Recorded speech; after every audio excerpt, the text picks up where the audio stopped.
what I try to do is kind of have a discussion with you, talk to you about tweens and teens. For those of you who know me, know that I've been working in this field for 25 plus years of nonstop SM. And I got into this because of my own child. So I've seen thousands of children, and my primary focus is understanding and treating them and doing the research. A big part of my personal practice are working with tweens, teens, and adults. We have we have clinicians working with a lot of younger kids. Of course, I work with them as well, but my point is that I do a lot of work with tweens and teens. So this has been an interesting process because, you know, they're different as they get older, and we're going to kind of go through that. So I wanted to just kind of give you this overview because there's people coming from all different realms, and this is just an overview slide. And I want people to get an idea, just hearing from me, what the philosophy is, because by the nature of the questions, it made me put this slide into place. A lot of people were questioning about talking, like, I really want my child to talk in school. How do I get her to do talking goals? And very talking based. And this is what I see, is that there's a lot of focus on talking, and those that get to know us well know that my approach that I developed is based on the person and not talking necessarily. I mean, in other words, our ultimate goal is for them to become confident social communicators and verbal, but I don't focus on that at first because there's so much more to a person than their talking. And if we focus on just their talking, we're going to miss a lot about these kids, I say kids because anyone to me is a kid, right? So these individuals. And so I don't treat to speak. We help them reach their potential with social communication and become very confident in the areas of social communication to the ability that they can, because we do have individuals that have some delays. So we help them reach their potential. The key to an effective treatment plan is understanding the factors into the development and maintenance of SM. And I sent you the WISE handout because that's really critical. I would say that as I work with tweens and teens and even adults, one of the things that stands out a lot is that there's aspects to their learning, to their development, to their sensory processing, to their speech and language that may have gotten overlooked or seen as very separate. And so because they were either seen as separate or missed, and the focus was on selective mutism or mutism, these kids have gone years and years dealing with these other challenges. And if we don't address those other challenges in the treatment, at least understand them and develop the treatment around those whys, then we're not going to have an effective treatment, and the children, the teens are not going to develop their skills. So the whys of SM for me are critical, and that's why I put that right there, like the whys of SM, even above the stages, to be honest, because I've seen so many tweens and teens that come to us with language issues, and it's amazing, processing issues. And it's like, oh, I didn't know there was a connection. I didn't understand that. I thought that was the SM behavior. I want people to understand that it isn't a behavior that we're seeing, it's a result of. So the key to an effective treatment plan is understanding those whys, but also as we're planning treatment, and it doesn't matter if you're 3 or 23, we need to understand the stages of communication, because this is what developed over time for me when I realized these kids weren't just not speaking. So if we focus on verbal, which is stage 3, and they're not even able to engage, we have an issue, because you're trying to get them to speak when they're not able to even non-verbally communicate, or they're not, and of course the motivation comes into play, which we're going to talk about.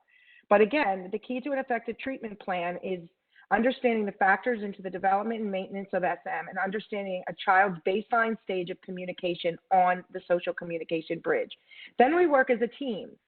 One thing you'll also learn and understand from me is that I can't expect a teen or anybody to go into a setting and just all of a sudden do what they do in therapy. It takes facilitation. The good news is the individuals that you're here for are not 55 years old. They are young enough that obviously they can still have us, parents, teachers, clinicians, as a strong support. As individuals get older, it becomes much harder because they're more on their own in the world. But right now, we can still use parents, we can still use teachers, educators as ways, professors as they get into college, as ways to help support, our kids. So I put this together based on the questions that came in, okay? So lots of questions came in, and that's what this is. It's about a forum and a town meeting, kind of get together and chat about this. And these are the areas that I'm going to talk about because these were where your questions were. Understanding the typical presentation of tweens and teens. And I put that in because I wanted to give you an overview of what I see with teens and tweens. Talk a little bit about the SM diagnosis itself and how to get diagnosed, and also talk a lot about the resistant teen. I would say that was the #1 area of focus for every single person that wrote to us. And I would say that when you were looking to decide to come to this town meeting, you were thinking, how do I get my resistant teen to, participate in treatment? And this is why I did this as a town meeting. I didn't want this to be just a presentation because you've heard me speak, you've read my work. It's about understanding the questions that you have and dealing with that and really chatting about it. And also talking about progression of communication, peers, school, other anxieties and mental health challenges, challenging behaviors, homeschool, medication, social distancing, and college. So these were the areas that all of you focused on as we asked you to put the questions into the registration. So let me give you a little thought process and we can kind of chat a little bit about this. Please know that there were a lot of questions, and so there's a lot of information. So I do want this to be interactive, but I'm going to realize we're going to be here till midnight. I texted Alex, I go, this is going on to midnight. We are not leaving. We all need to order in food or something because this is going to be, there's a lot to talk about. So with understanding the tween and teen, and then we can have just a bit of a chat about it, is I see this as a fork in the road.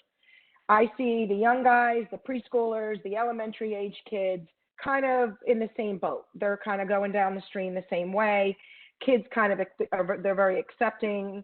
Other kids are very accepting of them. There's a lot of behavioral approaches that we can use, and it's setting up the world for these kids, and they tend to be kind of in a similar realm. When they get to about middle school, the tween age, and into the teens, that's when things kind of shift. And so you can't treat teens and tweens the same way that you treat the little preschoolers and elementary age kids. I will say at the very bottom, I mentioned same concepts, adjust to age and developmental level. That is true.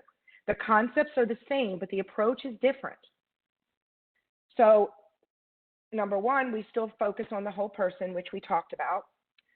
As individuals get older, it's more of an active approach. What does that mean? They need to have a role in their treatment.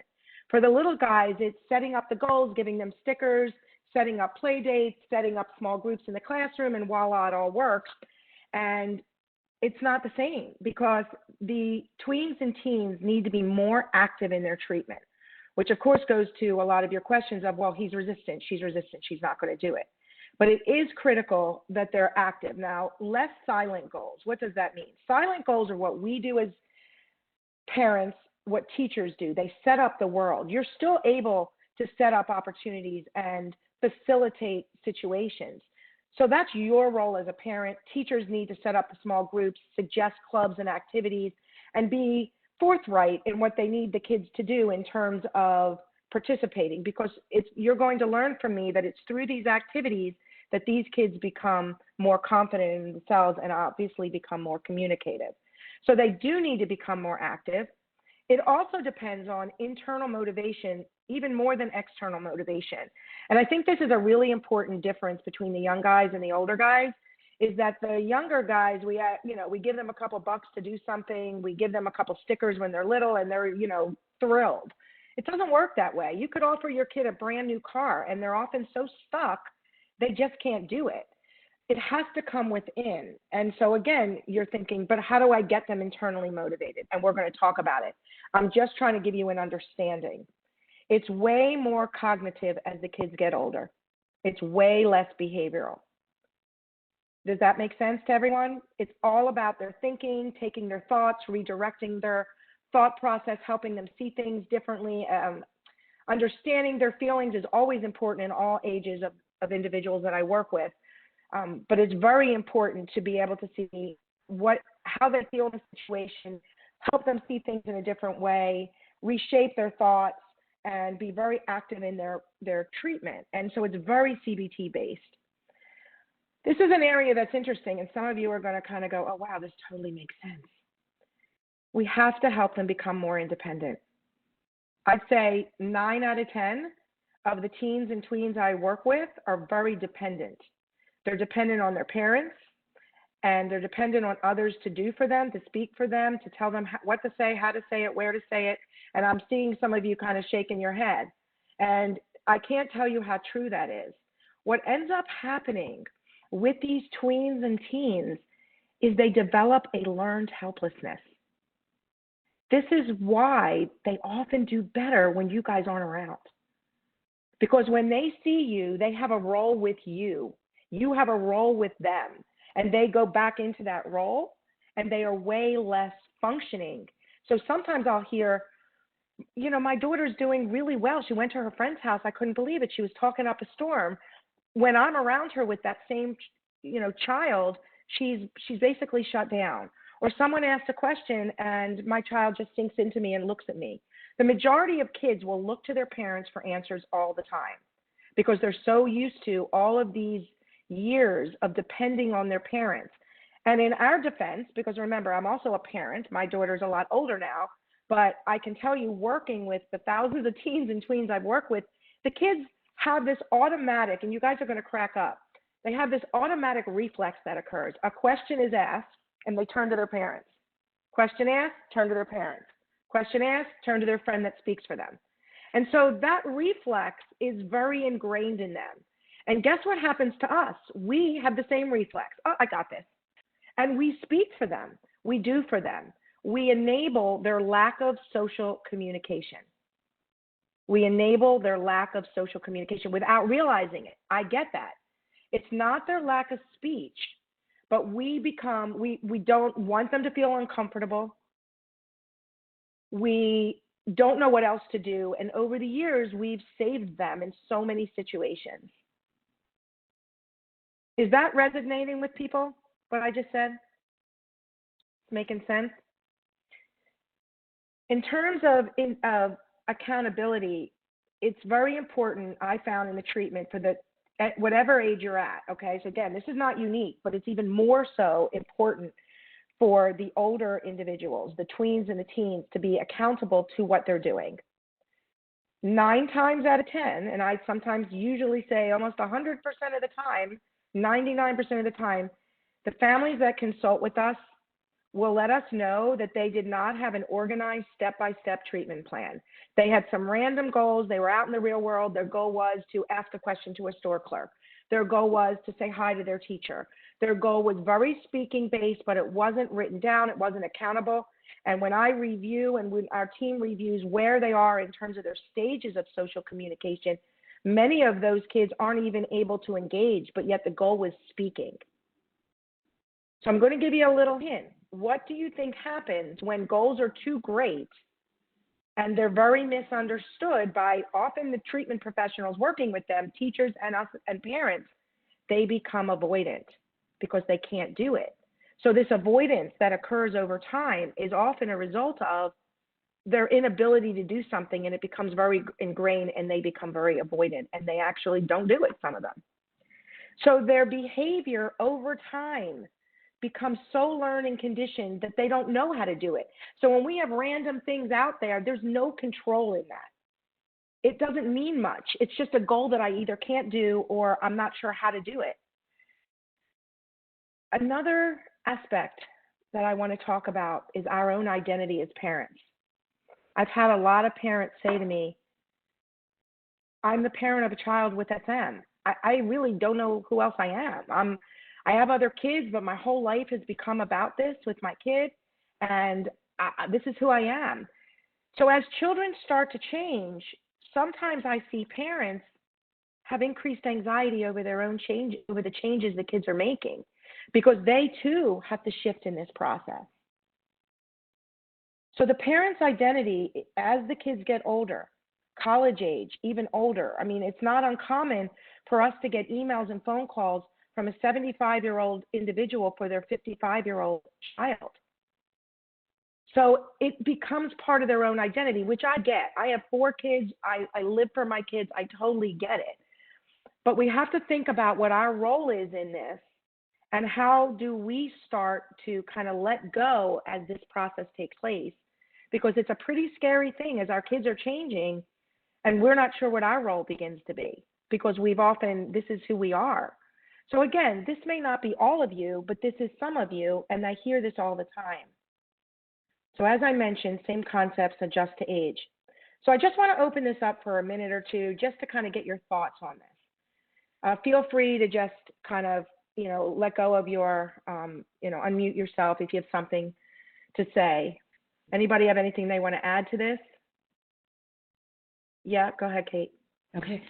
Yeah, I completely went through the process about a year ago when my son for the first time kind of derailed in high school, and I felt as though the struggles he was having at school were things that we just couldn't help him with. He was just struggling to work everything out himself, and now I realize as a freshman in college, because he was able to make it to college and get into college and is surviving in college, and he's functioning really well. So what you're saying is absolutely true. I always felt like, he needed me as a crutch, but letting go, and it was like the toughest thing in the world for me to realize that, yeah, he is going to have to either make it or break it on his own. I'm not always going to be able to be his crutch.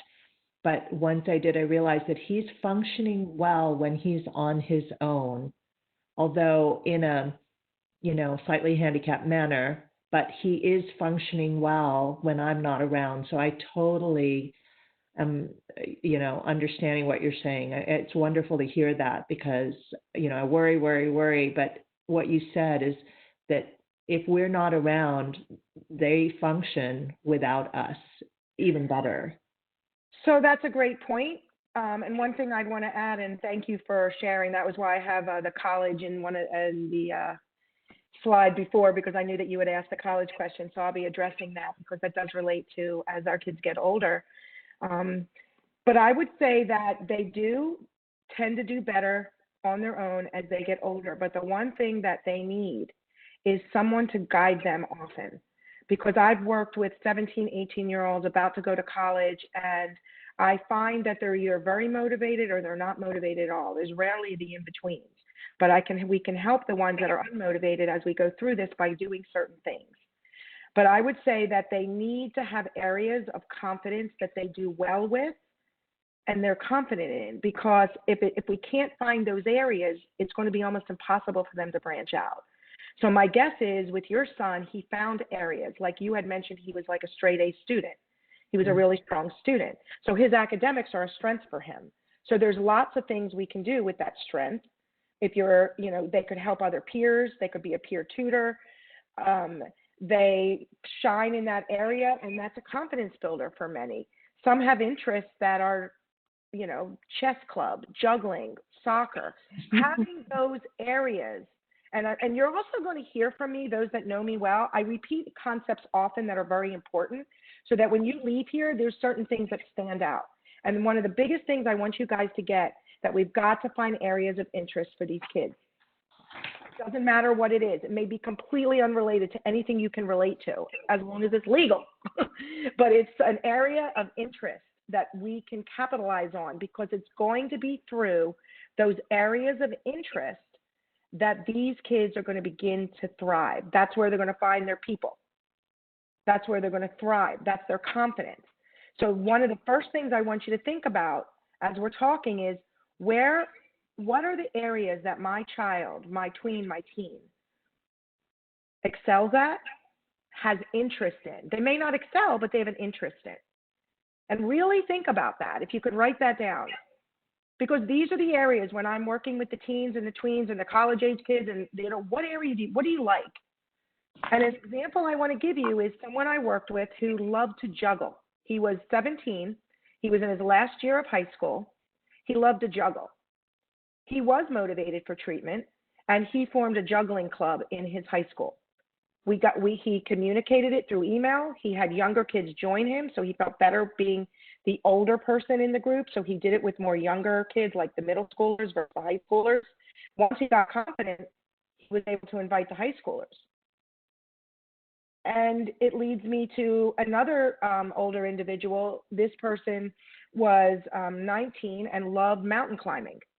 I mean, that terrifies me, but that's what he loved. His parents were terrified about it.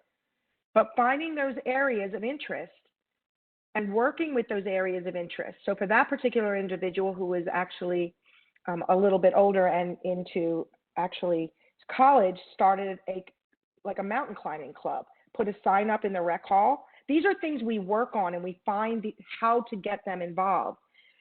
So I think it's important to know that that's going to be a critical piece of this as well. Does anybody else have any questions so far? You guys just want to hear everything I have to say. Okay. So the selective mutism diagnosis. How do we get a diagnosis? Who can diagnose? And should we be working with a psychologist or psychiatrist? So these are all your actual questions. First of all, I want to back up and let you know that SM, and you're going to have to educate other people about this, is a social communication anxiety. It's not about just mutism. So we have to be careful that the individual that sees your child, that diagnoses your child, understands what SM really is. To me, a diagnosis of SM is purely for two purposes. One, insurance reimbursement, and number two, to get school-based accommodations and interventions. Other than that, I don't care what this is called, because to me, it's a social communication anxiety disorder that's preventing an individual to be able to socialize and communicate in a confident way. And so that's what it is. So how do we get a diagnosis? A licensed professional, a pediatrician, a family physician, a psychiatrist, a psychologist, a social worker, a counselor, a marriage and family therapist. Speech and language pathologists should be able to diagnose, but there's times that they don't, so they have to rely on others for the diagnosis. Occupational therapists as well. So you need to have a licensed mental health professional or a physician make the diagnosis. If you are going to a clinician and you've been there for 1 week, 2 weeks, 3 weeks, 4 months, 6 months, a year, and that doctor or therapist doesn't know if your child has SM, I'd go somewhere else, because it takes 2 minutes to know if your child has SM. I would like to say 1 minute, but I'm afraid you won't believe me. It takes 1 minute to make the diagnosis. 1 minute. The gas station attendant down the street can make the diagnosis. It's not legal, but they can. Why? Because it's an individual who speaks in one setting, and it doesn't have to be, it doesn't have to be someone that speaks totally appropriately. They could have speech and language issues. So it's a child or an individual that speaks in at least one setting and is mute in at least one other setting consistently for a month. That's it. They meet the diagnostic criteria. Now, for me, why do they have this? Do you understand? It's very similar to all of you sitting here saying, I have a fever, Dr. E. The next one goes, I have a fever, Dr. E. So maybe 3 of you have a fever right now. Let's hope you don't, but let's say you did. Would I treat all of you the exact same way? Would I say, let's just get the fever down, let's get the fever down, and the fever keeps coming back? No. We need to know why you have a fever. I need to know why your child is mute. We need to understand those factors. Once we understand the factors and then determine their baseline stage at home, in the real world, and at school. What are they like with peers one-on-one, with teachers one-on-one? What are they like with peers in a group, in a large group, a small group? What are they like with peers at home? What are they like with their aunts, their uncles? What are they like in a restaurant, in a store? What are they like in all of those settings? What is their baseline stage of communication? If we're assuming it's speaking and they're not even engaging and a question is asked and they shut down, how could a goal be a speaking goal? That's unrealistic and it's not fair. So in terms of the diagnosis, I want us to think about social communication anxiety, not about mutism, even though we have to have that term. We talked about who can diagnose and should it be a psychologist or a psychiatrist? No, a licensed professional can make the diagnosis.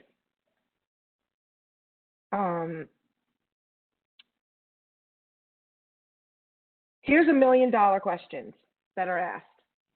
Why is there such a high degree of resistance for some teens in moving forward and getting unstuck? Since my daughter became a teen, she is more reluctant to have therapy. Why?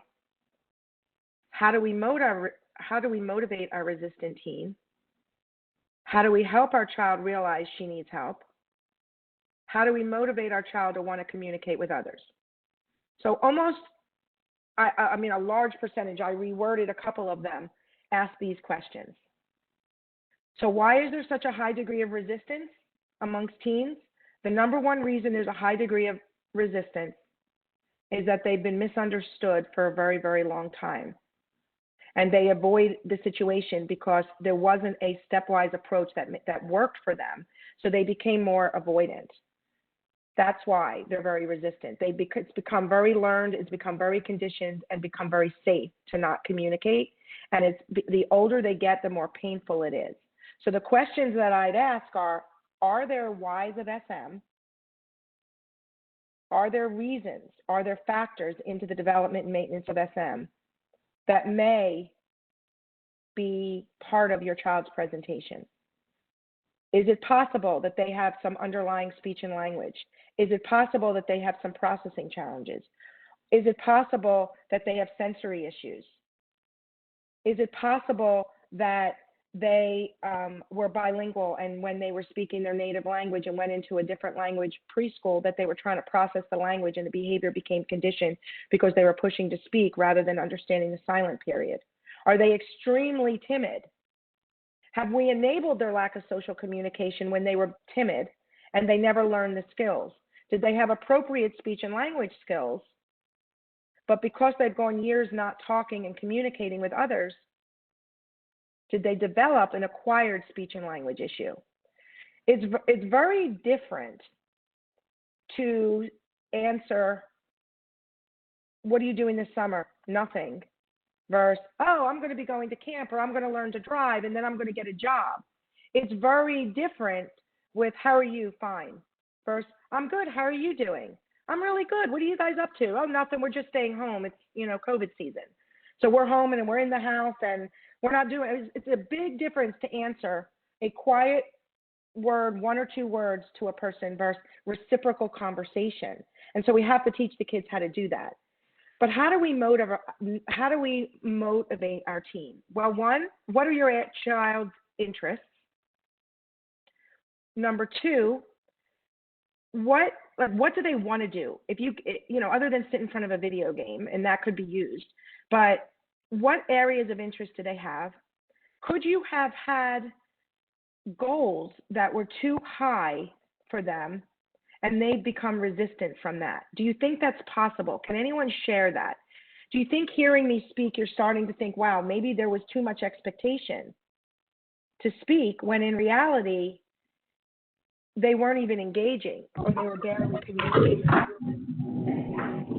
With this whole COVID thing, we wanted to make some, Zoom calls and things like that with his cousins and his friends, and he's just, not motivated at all. He just wants to run and hide.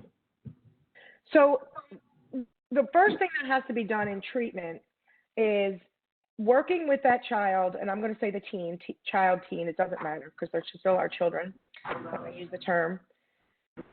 If I get a child that comes into the office and they're incredibly resistant, I explain to them, I know it's hard. The first thing I start doing is I want to find out their motivation. If you guys could mute yourself again, there's a lot of background noise. Thank you. I want to understand what their motivation is. If I said, what are your goals for treatment? There are none. What is your motivation? There is no motivation. So we already are starting behind the 8 ball. But I would ask the child, what are their interests? What do they like? Now, we have teens that come to us that don't even come into the office. They're sitting in the car. They just don't want nothing to do with it. That's, of course, the extreme version. But for the majority, having interests is going to be where they're going to excel. And even if it's not about speaking, it's finding those areas of interest and having them participate in those areas of interest if that's possible. And so finding those areas, and are there people that they are comfortable with? Because so that's the question. So the hardest thing for me is not knowing all of your children. But as far as motivating, I said this to a number of teens when they didn't want help. I'm fine. I don't need help. I like the way I am. I don't like people. These are the things that I hear from some people, some of the kids I work with. And I'd say to them, okay, so I find an area of interest. I know that this particular boy that I work with, he really likes hockey. He wants nothing more to go to a hockey game with his parent. And he's into hockey, loves it. And I say to him, okay, you have the opportunity to have tickets to go to a hockey game. And in order to go to the hockey game, though, there's a will call. But your dad, who you're going with, or your mom, it doesn't matter, has to park the car, or they got an important call and they have to take it. So you need to go up to will call. How would that, like, would you be able to get those tickets? Like, let's talk about it. That's probably, like, I talk to them about it. I talk about things that they like and give them situations that are challenging. And I say to them, you want those tickets badly, but for you to ask for those tickets is probably a 5 out of 5 in terms of being uncomfortable.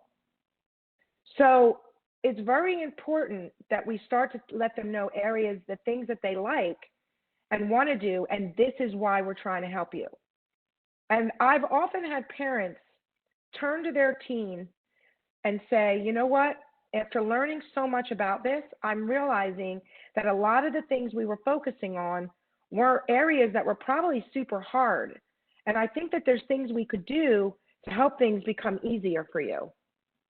And so finding that out. So let's say asking for the tickets at will call feels like a 5 out of 5.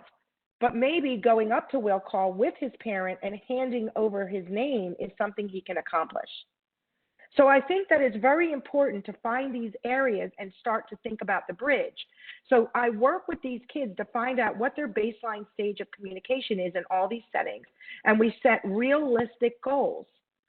So talking to them at a stage of communication that they can do and talking about what they can do often helps start the car, the motor, starts it going.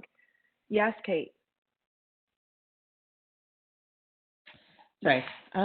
One thing I noticed is we went into a family therapist a few years back, and he immediately, in about a minute, was able to figure out that it was something called social pragmatic communication disorder. Mm-hmm. Is that a subset of the social anxiety, or is that, I mean, that's one of those physical problems where it's not just, hey, why don't you talk? It's like what you're saying. He can't figure out what to say. So when we talked about teens and tweens, they are more different than they are alike. So if you took a bunch of 7 and 8 year olds, they're more similar, believe it or not, as a whole. If you took a group, like I think about our Communicamp. Our Communicamp kids, the younger they are, the more similar they are. It just is. The older they get, the more diverse they are. And so I would say that social communication pragmatic disorder is not a subset, but I see this with kids with SM. I see autism in SM. But it doesn't mean if you have social communication pragmatic disorder that you have SM. Do you understand? Typical individuals that have social communication pragmatic disorder, which is sometimes seen as not necessarily on the spectrum, but having kind of innate social cue issues. Like they don't read social cues well, conversations aren't natural for them. That is different than the teenager that's at home having full, typically developing conversation. So we take the social communication pragmatic disorder and where he's at, and we work with that. So I have a lot of kids that I work with that need to be taught, hi, how are you? Good, how are you? And then I am statements. I'm just starting a new class in school. So we have to teach them that back and forth kind of communication because it's very difficult for them. So they need to learn it. But think about our teenagers as they get older, our kids that get older. They almost lose their skills, guys. They lose it. They don't know how to have reciprocal conversation. So for the teens that I'm working with, we need to teach them and we need to help them with give take of communication.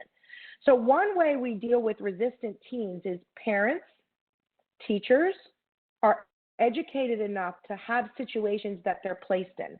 So for example, a teacher might be educated to suggest a small group. So for the child that loves science class, the teacher says, hey, Becca, listen, you and Sandy help me with this science project.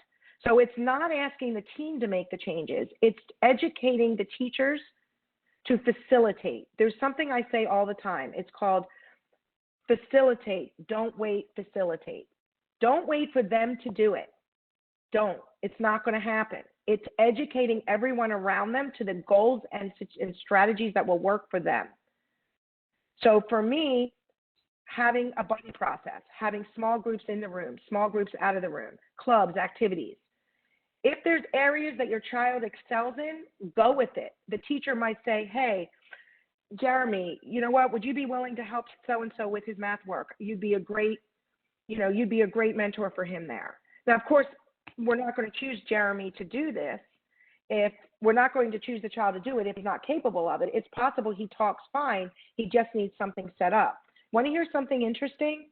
Rarely do I see, now there are some people here that have completely mute teenagers, but it's not common to be completely mute. The majority of the teens that I work with have kids that do speak to somebody. So if they're not, if it's just their parents that they talk to and their family, that's a whole subset of kids. That goes into the ritual sound approach. Those are the kids that have to unlearn their mutism through sounds to words. It's rare that they're completely mute. So if we can find individuals that they speak to, then those are the individuals that we can work with. If we don't know, forming the science club with kids that might be good matches is how we're going to start, and giving them a project to work on. So giving them a project to work on, it would be very helpful, because that way they're focused on the task and not conversation. They're focused on the task and not the conversation. Is this making sense? So you focus on the task at hand. It's not, you need to say this, you need to say that. So one way we get, go ahead, somebody said something? Yep. Have you worked with colleges at that level? So with colleges, as kids get older with colleges, it has to be the individual that has the challenge that approaches for their 504 plan. The professors are willing to listen and learn, but it's not common that they want education, because at that point, it is about the older individual to get his help. But having worked in therapy, he is way more, or she's way more proactive in the process. And what if when I work with my college age kids or my graduate age kids, they are working on their goals, right? They're not coming to me resistant. The parent might drag them, but there's got to be some sort of internal motivation for them to participate in treatment. But one way we get a resistant individual motivated is finding the areas of high interest and focusing on tasks related to their high interest and educating those around them. Those are the kind of the silent approach. Remember I said it's more active where the internal motivation is important, but if there isn't internal motivation, the silent goals, the teachers, the parents, for example, how many of you have kids that don't even want to go out with you well, now you're not going out, but you weren't going to the market. They didn't want to go to the restaurant. They start staying more and more in their room. They become more reclusive. So it becomes a goal just to go out of the house 10 times in a week. Now, in the social distancing world, and we're going to talk about that, I have a slide on that, you are going to be going out. You're just going to be doing it a social distance way. And you know what? The social distance world is going to benefit our kids because our kids don't tend to do better in smaller, less crowded environments. So they do best when you avoid loud, large, and lots of people environments. Well, guess what? We're not in that anymore. So our kids are going to thrive being in a restaurant 6 feet away or in a line in a store to pick up the takeout food. Your children, and again, I'm going to get to that slide. So any questions on this? So the first thing I do is I want to know how motivated a child is. I want to ask them what they like to do. What are their interests? I want to know, like between 0 and 10, how much would they want help if it wasn't hard? And sometimes they'll circle a 7. Sometimes they'll circle an 8. And if they circle anything but a 0, then that means they want help. They just don't know how to get there. And I always think if it's anything but a 0, we're good to go. If it's still a 0, it's more educating parents, it's more educating teachers, and it's finding those areas of interest. And let me give you an example of something you would do.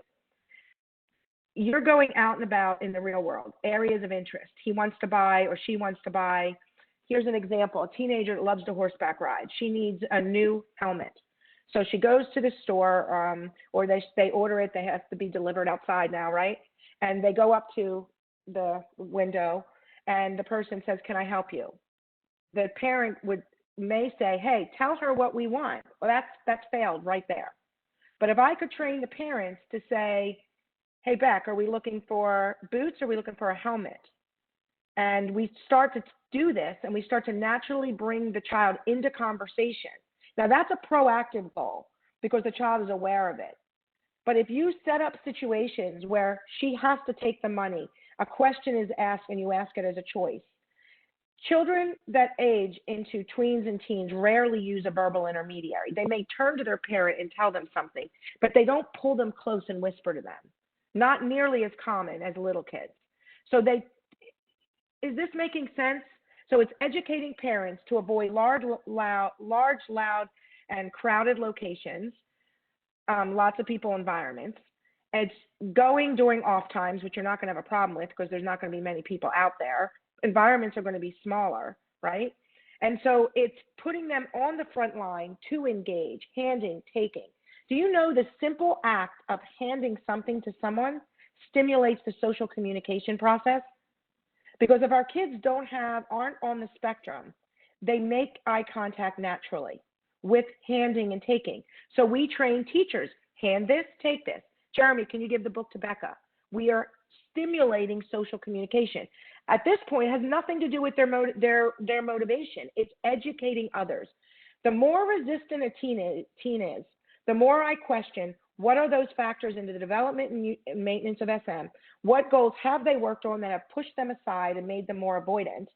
And how much can we educate parents to these child's stages of communication, and what can we do to educate teachers to what they can do to bring that child into social communication opportunities at the stages they can handle, not at the speaking stage if they're not there. I would say if you have a resistant teen right now, we have to fake it till we make it. Sometimes they see our own anxiety, so we have to kind of work on that too. But you might want to say, hey, you went to a workshop today, a town meeting on learning about tweens and teens, and I'm learning that some of the goals we were doing might have just been really crazy hard. You can't imagine how much air is going to come out of that balloon for that kid of yours. I want you to step back before you step forward. I want you to come down to their level and talk to them about this. Even if you can't talk to them about it, write them a text. Open yourself up to, wow, I'm learning too. Because there isn't a magic bullet to helping a resistant teen. It's understanding where are they in terms of their resistance. The majority of teens that I work with, and I'd say 100% of the families I work with that stick with the process, the teen does well. It's when families give up too quickly. You need to go with your gut as parents. Whomever you've been working with or whatever information you've been told, does that feel right to you? Does it feel right? If you're working on a speaking goal and your child isn't engaging, because there's concepts that need to be understood. Social comfort, having some sort of connection, precedes communication. How can you communicate with somebody in school if you don't have any connection to them? It's awkward. How can you have them invite a friend over when they're a teenager? That's awkward. They know that. So social comfort precedes communication, and progress doesn't happen in a group.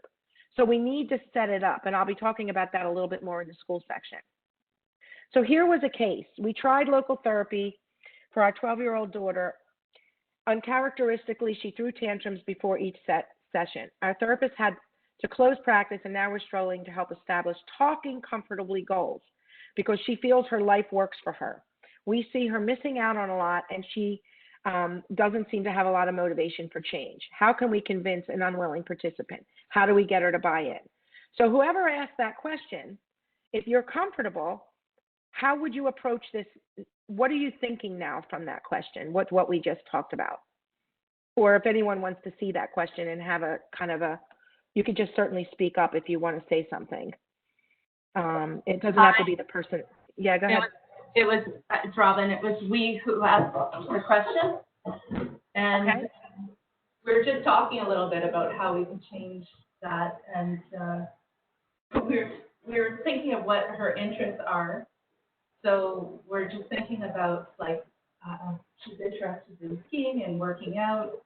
When you mentioned a cell phone to text, we haven't given her one, but that's something she desperately wants. So I think maybe we're focusing too much on talking, as you were saying, rather than, I like the idea of initiating that social communication non-verbally maybe, but I don't know. We don't know yet what we'll do. we had, And I think, go ahead. so we had tried a couple of things, and one of them, the therapist had worked with her on, and was creating circles of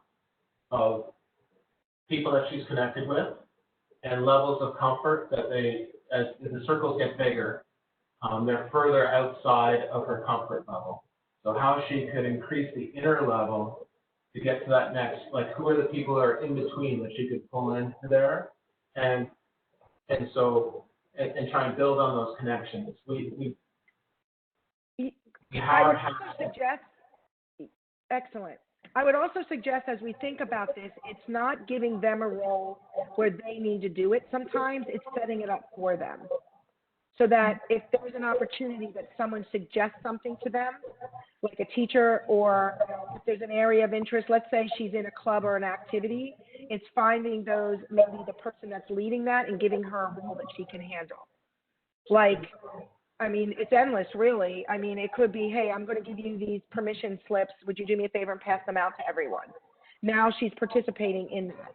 So when the kids start to feel that their goals, that they're accomplishing what they need to do, they start to let go of their other fears.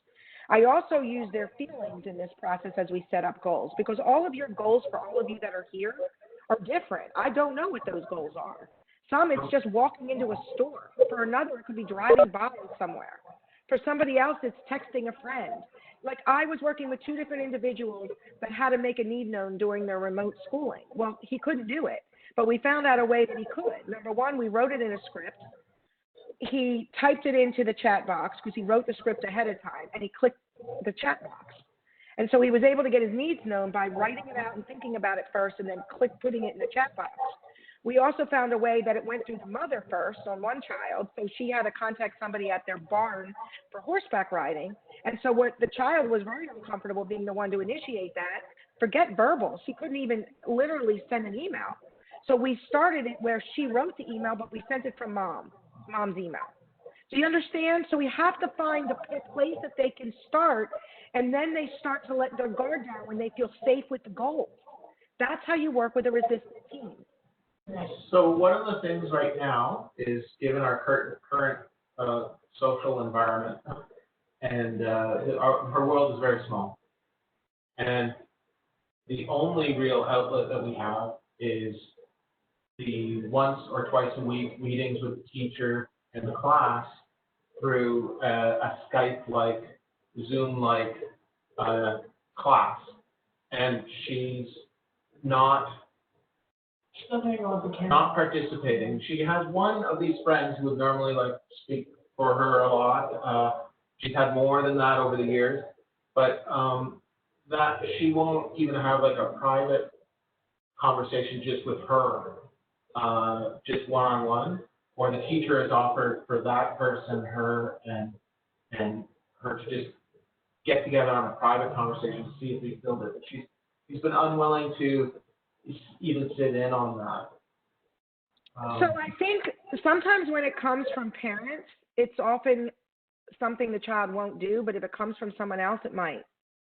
We're going to talk a little bit about the social distancing in the virtual world in a little bit, but it's really about her participation and maybe the teacher leading it rather than you suggesting it. So maybe an assignment is given where, maybe at first it's handing it in through a portal. Instead of a chatbot. There's lots of ways we can try to figure it out, but we have to work with the child to come up with something they agree to. For example, I had a team that didn't want to participate in the virtual follow-up, right? That we had a consultation, child didn't want anything to do with it. Sat on the side, the parent was in the front on the video. The child wasn't comfortable with the video, so we shut the video off. All of a sudden, he participated. He sent things to the chat box. We planned our goals, voila. So some of the things are so simple. that we need to think about and figure out. One child sat on the side, didn't see him at all. Halfway through the session, I saw part of his face. And I brought this up to him because one of the things that is very important is acknowledging and assessing. Acknowledging and assessing. How often have we not talked to our kids about this? How often has it been about talking, but really not sitting down and talking about challenges and talking about things and just talking about it? I talk to the kids about it. I'm not afraid. So we talk about it. We acknowledge what's difficult. I might bring it up in a way that I know that they do relate to, and I give them examples of other kids. Look, I don't want to say misery likes company, but in some ways it does. It makes us all feel better sitting here during this town meeting that we're all in the same boat. We're all parents. There's a couple professionals that have teens and tweens they're dealing with. You don't feel alone. This is one of the advantages of Communicamp is that they don't feel alone. But I would say that one of the things is helping these kids realize it's okay to feel this way. Because deep down inside, they don't feel good about this. What individual chooses not to speak? No one. It's all about their avoidance and resistance because of something that's happened in their past in terms of pushing them. And now we have to kind of start here and move forward. I have two 14-year-old boys. Neither of them talk at all socially to anyone outside of our family. They will answer direct questions, which I think, let me just tell you, when I read that, that means they're in the verbal stage of communication with their teacher. So they're not talking to anyone outside the immediate family, but they are answering their teacher. What they're not doing is initiating and being elaborate. And they do things that are required for a grade, but that's it. They're no social talking at all.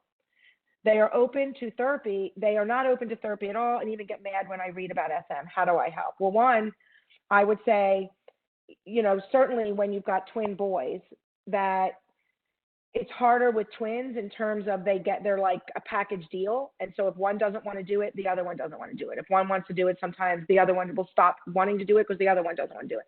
So definitely working with teens can be challenging for sure. But again, areas of interest, if they're hockey players, put them in hockey because it's through those areas that they will find their friends. When you say no social talking at all, and of course we're not doing individual consults here, my question becomes, do they have, sometimes I found with twins is because they are so connected, especially if you have other children, that they end up not forming outside friendships as much because they're dependent on each other. It's like a safety. So one way to help them is one, build their independence if that's possible so that they have their areas of skills that you build up. Another area is finding an outside interest, even if it's together, but it's something that of interest to them, something they can do away from the full group. Again, we're not in a world right now that is out and about in the school. It's a virtual world, but eventually we will be in a school environment. May not be for a while till it's kind of what it was, although who knows, it's probably a new world. But my point being is finding those areas to focus on task-wise, not about social talking right now. Because you can't socially talk if you don't have a connection or a relationship. So what happens with tweens and teens is their social talk is something I say, don't worry about. Let's talk about the task. Let's deal with the task. I train the teachers to ask those direct questions. If they don't answer, I ask them, write it down. I'll tell the teacher to say to the child, write it down. What does that say? So we talk about the strategies, but we train the teachers. If the child is asking a direct question, and they're talking, I will teach the teachers to branch up to open-ended, thought-provoking questions. I might even say, hey, why don't you write that down? So the child doesn't even need to know what I'm doing. I've just trained the teacher to say, look, instead of in front of the entire class, because progress doesn't happen in a group, that he should be or they should be seating closer to the teacher so the teacher can ask questions. But the teacher needs to ask questions in a choice direct way rather than an open-ended, thought-provoking way. Because thought-provoking questions, what, when, where, and how, create more anxiety because they have to think about it and put their thoughts together and say it. So often what we do is we work on what we call the script approach, write and read, or reading if they're verbal, bridging up from direct and choice questions up to open-ended, thought-provoking questions. Seeing the words and hearing a choice makes this easier. So answering a math question where you have it on the paper, what answer did you get for the third question, is way easier than tell me what you like best about the book. So we have to know how to ask questions to these kids, where to ask questions to these kids, Why do they ask questions with these kids? Who, you know what I'm saying? It's not just asking the questions. And so we have to train the teachers on that. But as far as they're not talking to anyone outside, I don't know if they're speech phobic or they're stuck against a nonverbal wall, or they just have nothing to say and do. Maybe it's handing and taking. Hey, can you take so-and-so's coat when she comes over? Maybe you educate whoever's coming over to ask a choice question to your child. I work on active assignments with teenagers and tweens, which is when we're doing back and forth interview-based questions, it's not an interview where they feel awkward. It's an assignment they need to do, because it's about getting social communication opportunities so that when they're in the world functioning, or in the world, they need to function. So we have to practice these social communication skills, which is interviews, which are action plans. Where are you going? Who's going to be there? What could they ask? How could you answer? By creating these situations where they don't need to think and process as much, they're going to have more success because their anxiety is lower. So we're on resistant teen, but truthfully, it's really about, dealing with some of the things we, just talked about. Let's see. Why is it? Oh, you know what? I see now what I'm doing. I'm doing the size here. Sorry, let me just get to progression of communication. What kind of steps ladder makes sense for a 12-year-old who has lived with SM since toddlerhood? So here's the question I have to ask that parent that submitted this. I'm just making the slide larger. We have to think about the bridge. Where are they? When someone comes over, are they able to engage nonverbally? If someone asks a question, how do they respond? Do you need to ask them a choice to bring them in conversation so they're in the transitional stage of communication? This is where you could look at your bridge that I sent you. Do they have an underlying reason? If you're asking them an open-ended, thought-provoking question and they have an underlying expressive language challenge, don't ask them an open-ended, thought-provoking question. If they're a sensory sensitive kid, why in a loud, large, lots of people environment are questions being asked? Why are goals being done in a loud, large, lots of people environment versus a smaller, more secluded, quieter environment? So it's really about who are you including in those questions and answers. Remember I told you, comfort precedes communication and progress doesn't happen in a group. We need to think about their baseline stage of communication and work on those goals. For some of my teenagers, and what's very interesting is the teens rate things harder than the parents think. So answering their teacher for the 14-year-old boys might be a 4 out of 5, where the parent thinks, yeah, he can do that. So it's really respecting the child.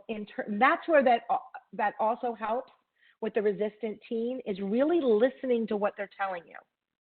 What are they telling you? We can't argue with them. We can't talk at them. We need to listen. If they don't want to go somewhere, why do they not want to go? If they say, I don't want to talk to my teacher, we need to think about, okay, why do you not want to? Well, I can't is really what they're saying. Okay, so how can you communicate? How about writing a note? So it's always about being a proactive social communicator at the stage that you can communicate. So we have to think of this as a social communication anxiety. So I hope that helps, because that question is really good. It isn't about do this, then this, then this. It's taking it all into consideration. I tell every single family, every single school that we work with, that every kid is a unique being and no two are the same. It's like a puzzle that needs to be put together. And if we focus on just the talking part of it, we're going to miss a heck of a lot. So we need to back up to move forward. Peers. Our teen is less social now. Her friends are now spending time with others. What do I do? My daughter seems to have put a wall up around spending time with peers. Any advice? This is common. As kids get into middle school, they become more and more avoidant of kids because their interests change. The kids that have the social confidence and communication confidence might be starting to date. They might have interests in someone. They want to go to parties. Well, now they're not. They might be going to virtual parties. But they start to branch out, because when they're little, it's kind of cute and they're protected by kids. But it isn't as cute as kids get older. So our teen is less social now. Her friends are now spending time with others. This happens all the time. What do I do is at least I think the message is, what can we do to help my child start to feel, social again or get social again? And the question becomes, what areas of interest does she have? Finding those areas of interest. I have a teenager I work with. She loves makeup. So last summer she did a makeup camp. There were like 4 kids in it. Where do you think she found her 2 friends? At the makeup camp. She loves anime. She created anime drawings, and then there was like a kind of an art class. So she drew her anime drawings, and there was somebody else in that art class that loved anime. So my point is, it's always through the areas of interest. As kids get older and they go into a different direction, it isn't setting it up for them in the small group that you're, talking about lunch bunch. It's finding those areas and setting them up and having them part of that, even if there's no specific goals in the beginning. And so the avoidance is their lack of social communication confidence. So again, to answer about the wall up, it's teachers setting up opportunities, setting up the small groups, having a club that they suggest. If they shut down when a parent suggests it, then I suggest that it's not the parent that suggests it. My thought would be it's somebody else that suggests it. So thinking about hobbies and interests. I had a teenage girl. She went with 2 friends for food delivery. So they wrapped up food for the poor and they gave it out. The parent was flabbergasted, but she went with her 2 friends instead of, why don't you go do that activity? They set it up. It was something she was very interested in, the volunteering. And we found a place that she could volunteer. It was small. There wasn't a lot of people there. She went with her two friends, and that worked out well. Now, for someone that doesn't have friends and doesn't have kids to socialize with, my suggestion is utilize resources that she may have through the school, and the teachers make the suggestions, or if it's science class, she's seated and paired with the same kids over and over of areas of interest. That's the biggest way to find their peeps. Does anyone have any questions on that? Because it's through those areas that they're going to connect with people. Yes. Dr. Flynn, one of the things I've always struggled against is that even though he has a great area of interest, he's a nationally ranked chess player, he never wanted to go to a camp because it would involve being away, from home, and then possibly the social communication thing might have seemed overwhelming now that I think about it. And then at school, chess was never something that was respected as, as something that was worthwhile doing. It was very communication, sports oriented, environment. And so I think it was hard for him to find people at his caliber of play, and it's hard without having people come to the house, which we can't do now going forward, to find that, that interest group and then have him participate in it. Believe it or not, if he has an interest in that, you could probably find some virtual chess, and they're playing people. Like there's Scrabble. You don't even know the people. Like they could be friends from he school. does a lot.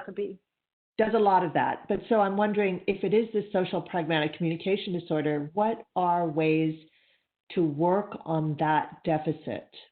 How do you recommend addressing? It's very set up and scripted. So like, for example, something we do a lot with teens are action plans. When you think about going somewhere, who is going to be there? We make it very concrete for the kids.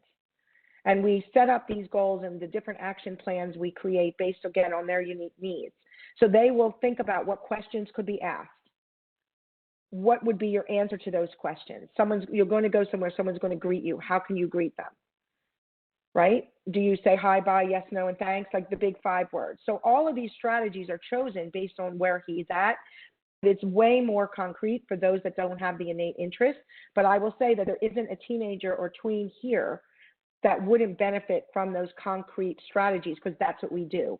We put the goals, we put the strategies over here that they're working on and charting, and it isn't about them. They're doing their strategies.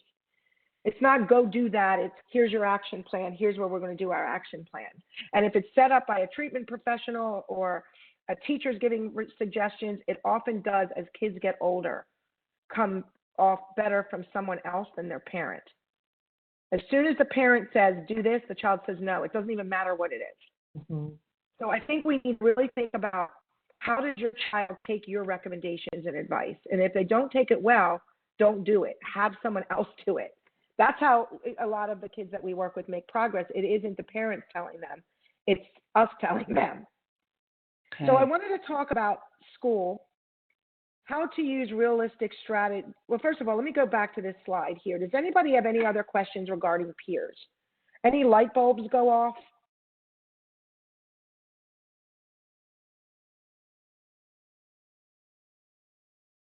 Anybody? All right, we're going to go back down to school then. How to use realistic strategies to support a tween or teen with SM in the classroom. How do we set up this plan without using a key worker or manager in the school? So if I were to say how to use realistic strategies, I think I'd say what are those strategies based on that child's needs. So we have to figure out what their baseline stage of communication is. If you look at the bridge, we do something called the SKY. At every single initial appointment. It's a social communication anxiety inventory. And I developed that really for teachers, for parents, for clinicians to be able to know where the child is functioning in terms of the bridge. What is his highest or her highest level of communication with family members at home? When guests come over, are they able to answer? Are they able to initiate verbally? Do they just shut down, go to their room? Are they able to answer a question if a parent asks a choice and brings them into communication? What are they like if a peer comes over? And many parents will tell me of tweens and teens is she's having less and less kids come over. She's playing with her siblings' friends. That's okay. It's still social communication opportunity. But imagine if the teacher gives a project for your child to work on, because many of the kids we work with will do fine when there's school-related stuff. So perhaps it's an assignment that a teacher chooses that they work on. Doesn't even have to be verbal, but they need to go back and forth. They could use the chat box if it's virtually. So they set up a time to meet and do that. It might need to be facilitated by a key worker. So how do we set up this plan without the use of a key worker in school? It's really difficult. Majority of teens and tweens I work with don't want the school to even know there's a challenge. My guess is that if they thought about it, they'd realize they must know, but they don't want teachers to know about this. So they don't want them to know strategies to help them because it makes them feel different and anxious, and it makes them more avoidant. So this is where we need to set up a situation where we're educating the teachers without their knowledge. In other words, I can't tell you that if there's no one in school that is going to help them, help the facilitation, to prompt, hey, give this to so-and-so. Is it red or blue that you want to use? Do you want to color with the red or the blue as you do that project in art class? Or do you want to study the government or the environment? If that child can answer that, why would you not ask that question? So often teachers will say, well, I don't want to ask a question because it's going to make him feel more anxious. If you don't ask, there's no chance for answering. But the answering could be writing and reading. It could be asking a question and prompting the verbal intermediary with the child that's sitting next to them. So for a 14-year-old that has a friend that he is verbal with, especially those two 14-year-old boys, maybe they can tell each other and be each other's verbal intermediaries. So the teacher says, do you want to use red or blue? Tell Robert. Or do you want to study the environment or the government? Tell Samantha. And then we train the teachers, repeat without eye contact. The more you stare at a kid, the more they shut down. The more you rush them through a conversation, the more they shut down.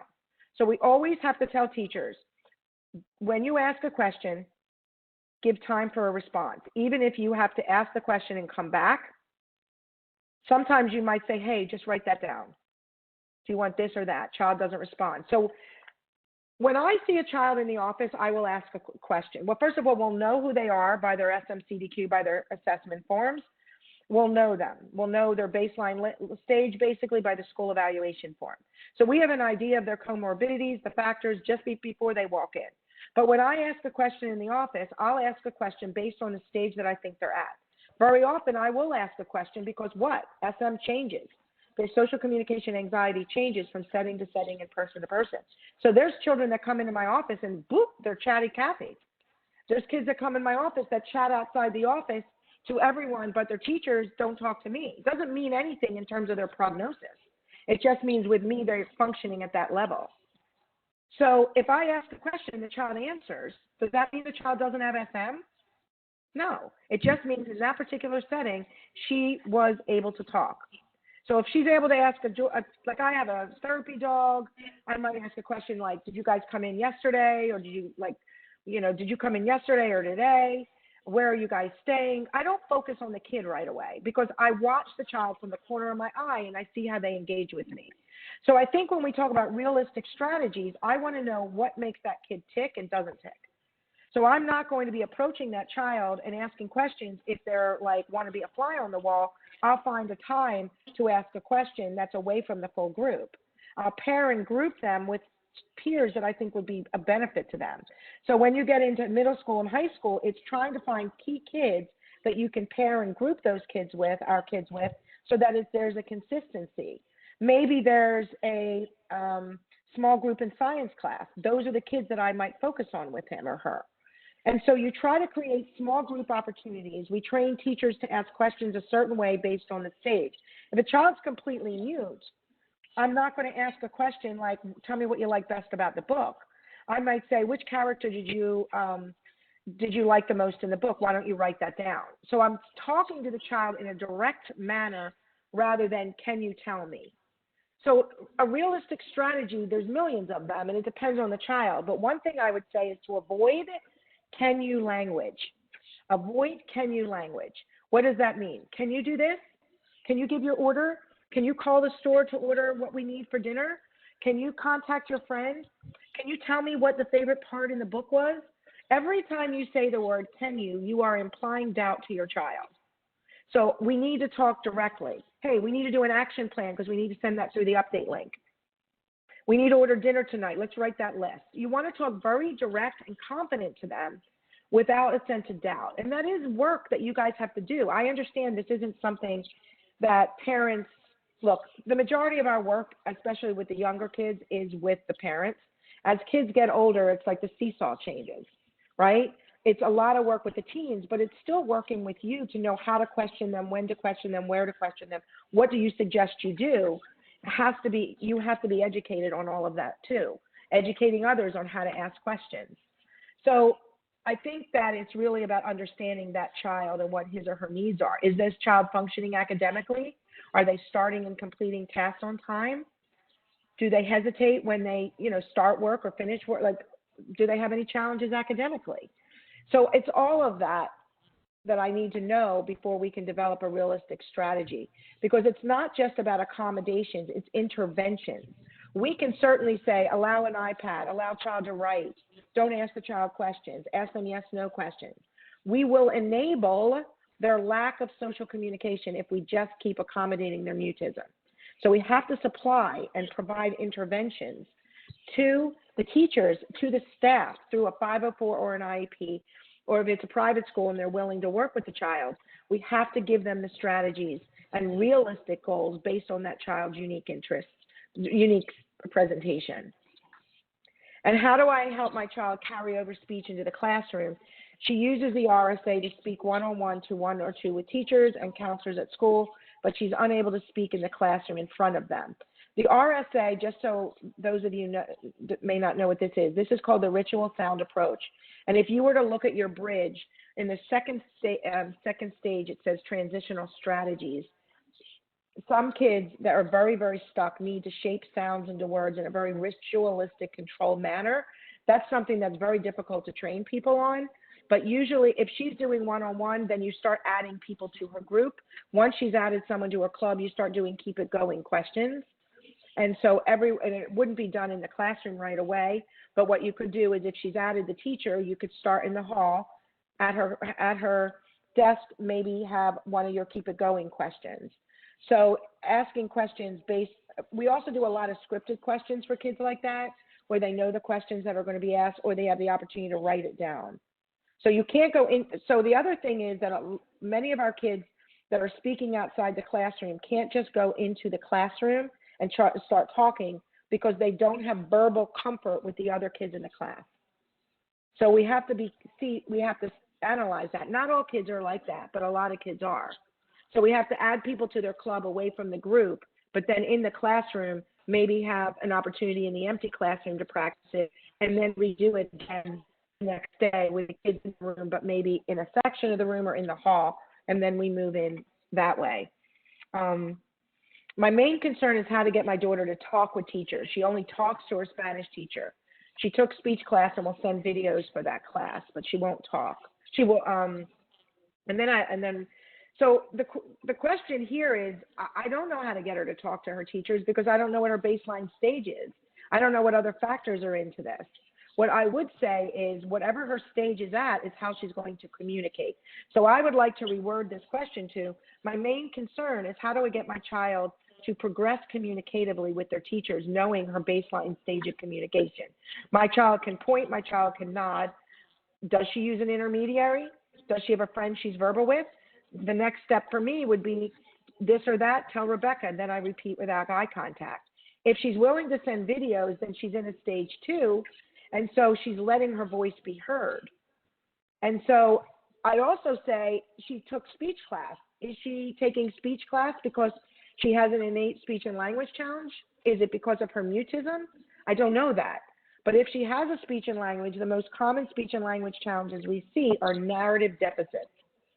As children age, they lose their ability to have narrative speech. What does that mean?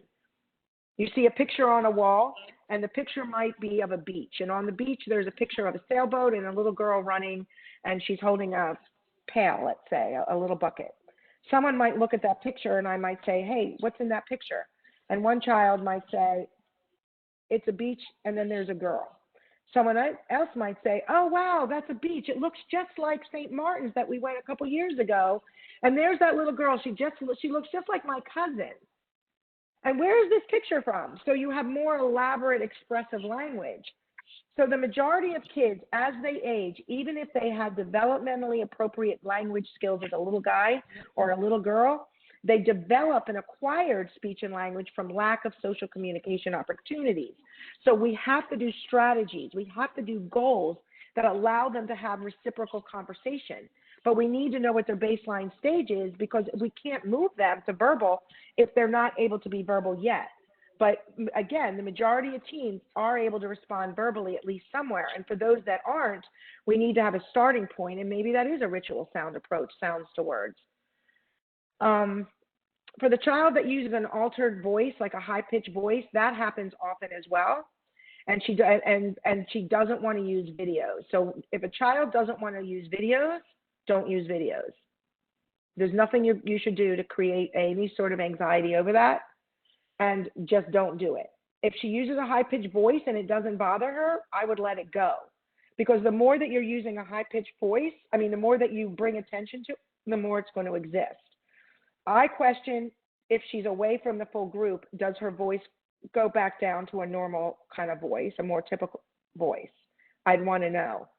If that's the case, do more things in those areas in school that she can use her regular voice.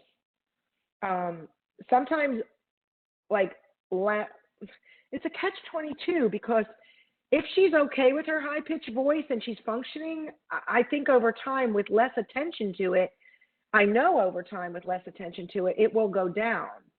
It will because the other option that you could choose is voice, like larynx relaxation exercises. But we have to be really careful with that because if we bring too much attention to the high pitch, to changing her voice that she found works for her, I'm concerned it'll cause more anxiety and avoidance because she's sensitive to it. Any thoughts on that? I have a question. Yeah. Sorry, you can ask your question. Yeah, go ahead. This was kind of about something you talked about earlier, but we have the 2 14-year-old boys, and they don't talk to each other at school, but they do whisper to each other at school. Like in classes where they are together. You say they whisper? They whisper? Yes. If classes where they are together, would it be beneficial to ask the teachers to pair them in group work? The teachers tend to not pair them. No, absolutely. They're each other's verbal intermediaries. They're each other's verbal intermediaries. I would say you need to work on two things. One, you need to figure out ways for them to get other friends and connect with other people of interest at 14. That you have to do, because otherwise they're glued at the hip. I understand you want to separate them and that they don't want to do that. Trust me, I've lived and breathed twins. I have a set of them myself, but they weren't my child with children with selective mutism. However, I've worked with teens. I've worked with kids with, I've worked with twin teens and twin younger people. And you do need to use that to your advantage for a while till they start to get their voice be heard. Some FYI, whispering is a normal process to progress into speech. Children will whisper. You rarely go from mutism to speaking in a regular voice. The ones that go from whispering or mutism to speaking in a regular voice are either 3 or 4 years of age, which your kids are not, unless you signed up for the wrong town meeting, or they have some sort of social communication innate developmental challenge, like autism, or some with social communication pregnant. They will go from not speaking to speaking. But the typical child or teen that I work with, whispering is a natural process. And for anyone that tells me it's not, you haven't worked with kids with SM. So when somebody is whispering, you want to accept their whispering as a way to transition into speech. So if the teacher says, what answer did you get for the third question? And the child says 3, or answers the question, environment, and says it quietly, accept it. You allow it. If you can't hear it, you could say, oh, I didn't get that. That's okay. But if you say, speak in a regular voice, you're going to reinforce their whispering. And then you're going to have a chronic whisperer and you're going to have selective whispering. So it's not uncommon for us to have teens in our practice that families will contact us and say, my teen whispers everywhere. So he goes around, he talks like this. There's been so much attention to whispering, he's now got selective whispering. So don't worry about whispering. If he's whispering or she's whispering, that's great.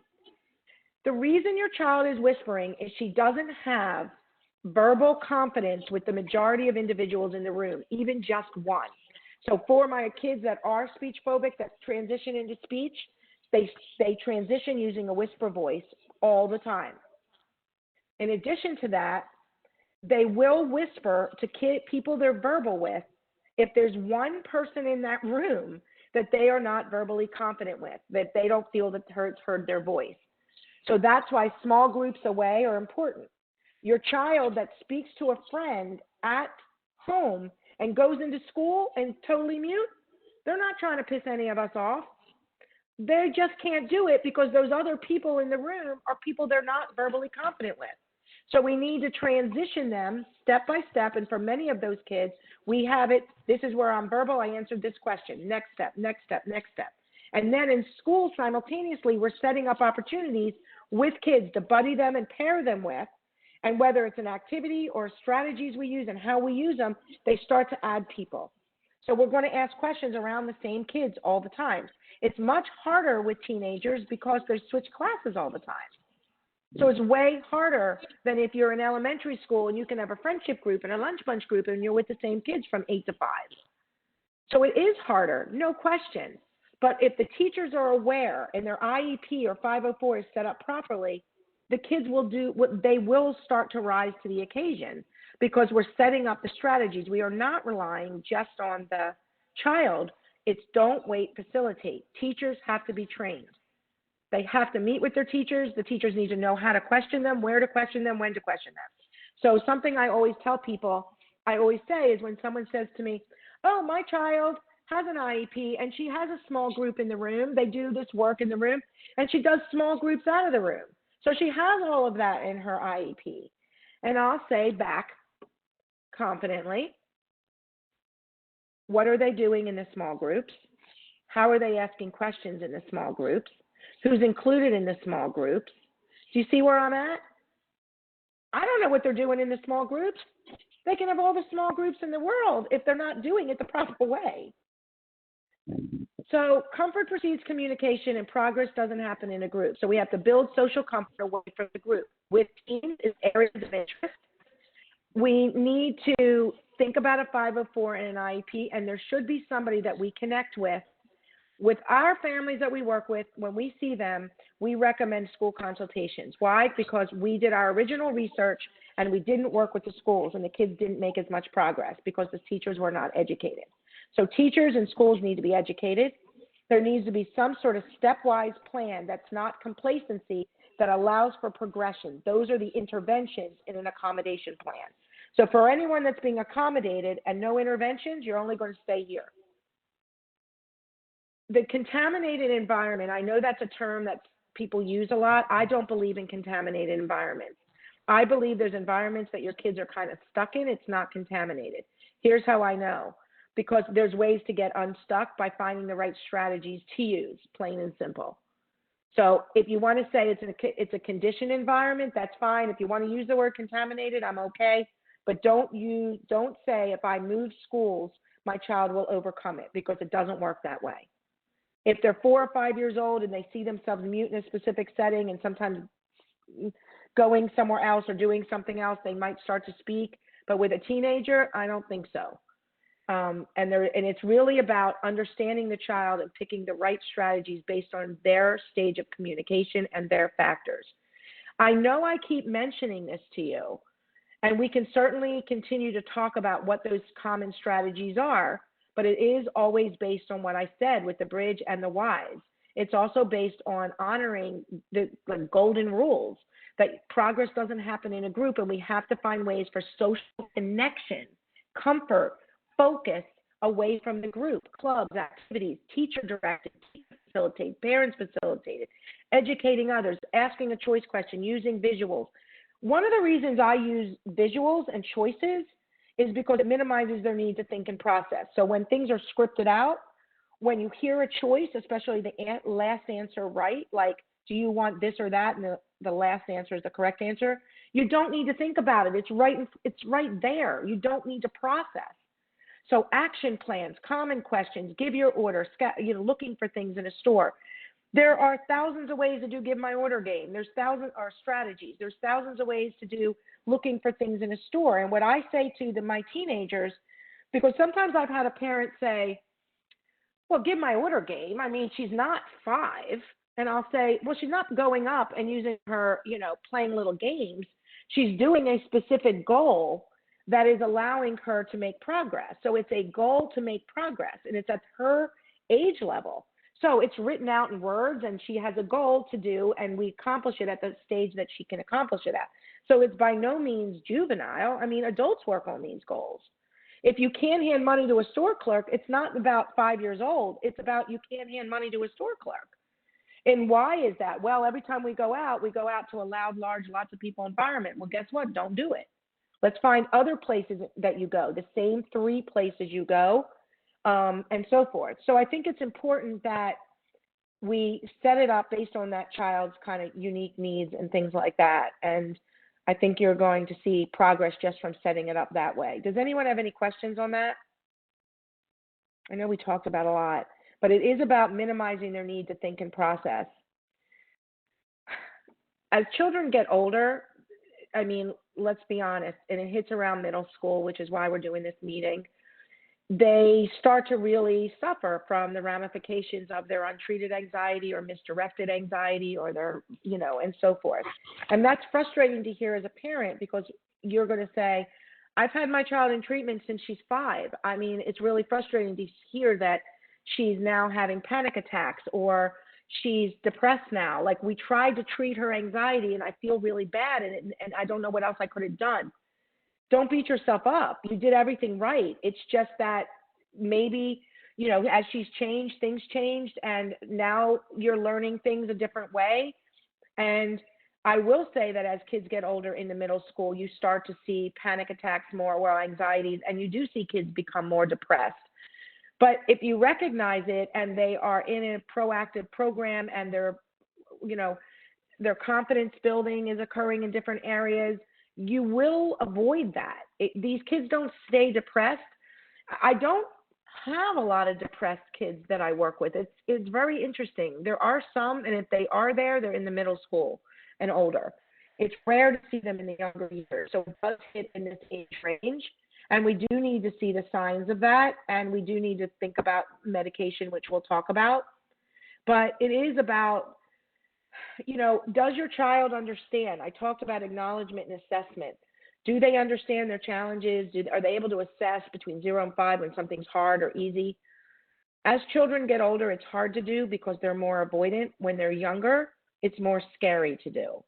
So knowing that things are harder now, not necessarily scary, that's also important for us to understand.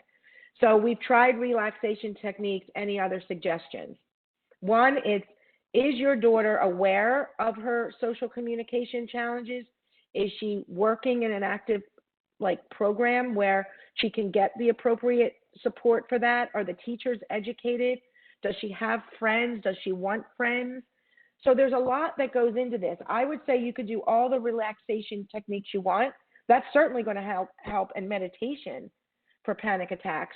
What are the triggers for her panic attacks?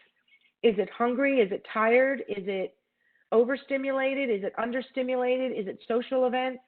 I'm really big with figuring out triggers to why things happen. So if your child shuts down or melts down, what are those triggers? The majority of the kids we work with are very sensitive beings. They really are, whether they have sensory processing issues or they're highly sensitive individuals. So they will react more behaviorally. They will shut down more. They will act out more.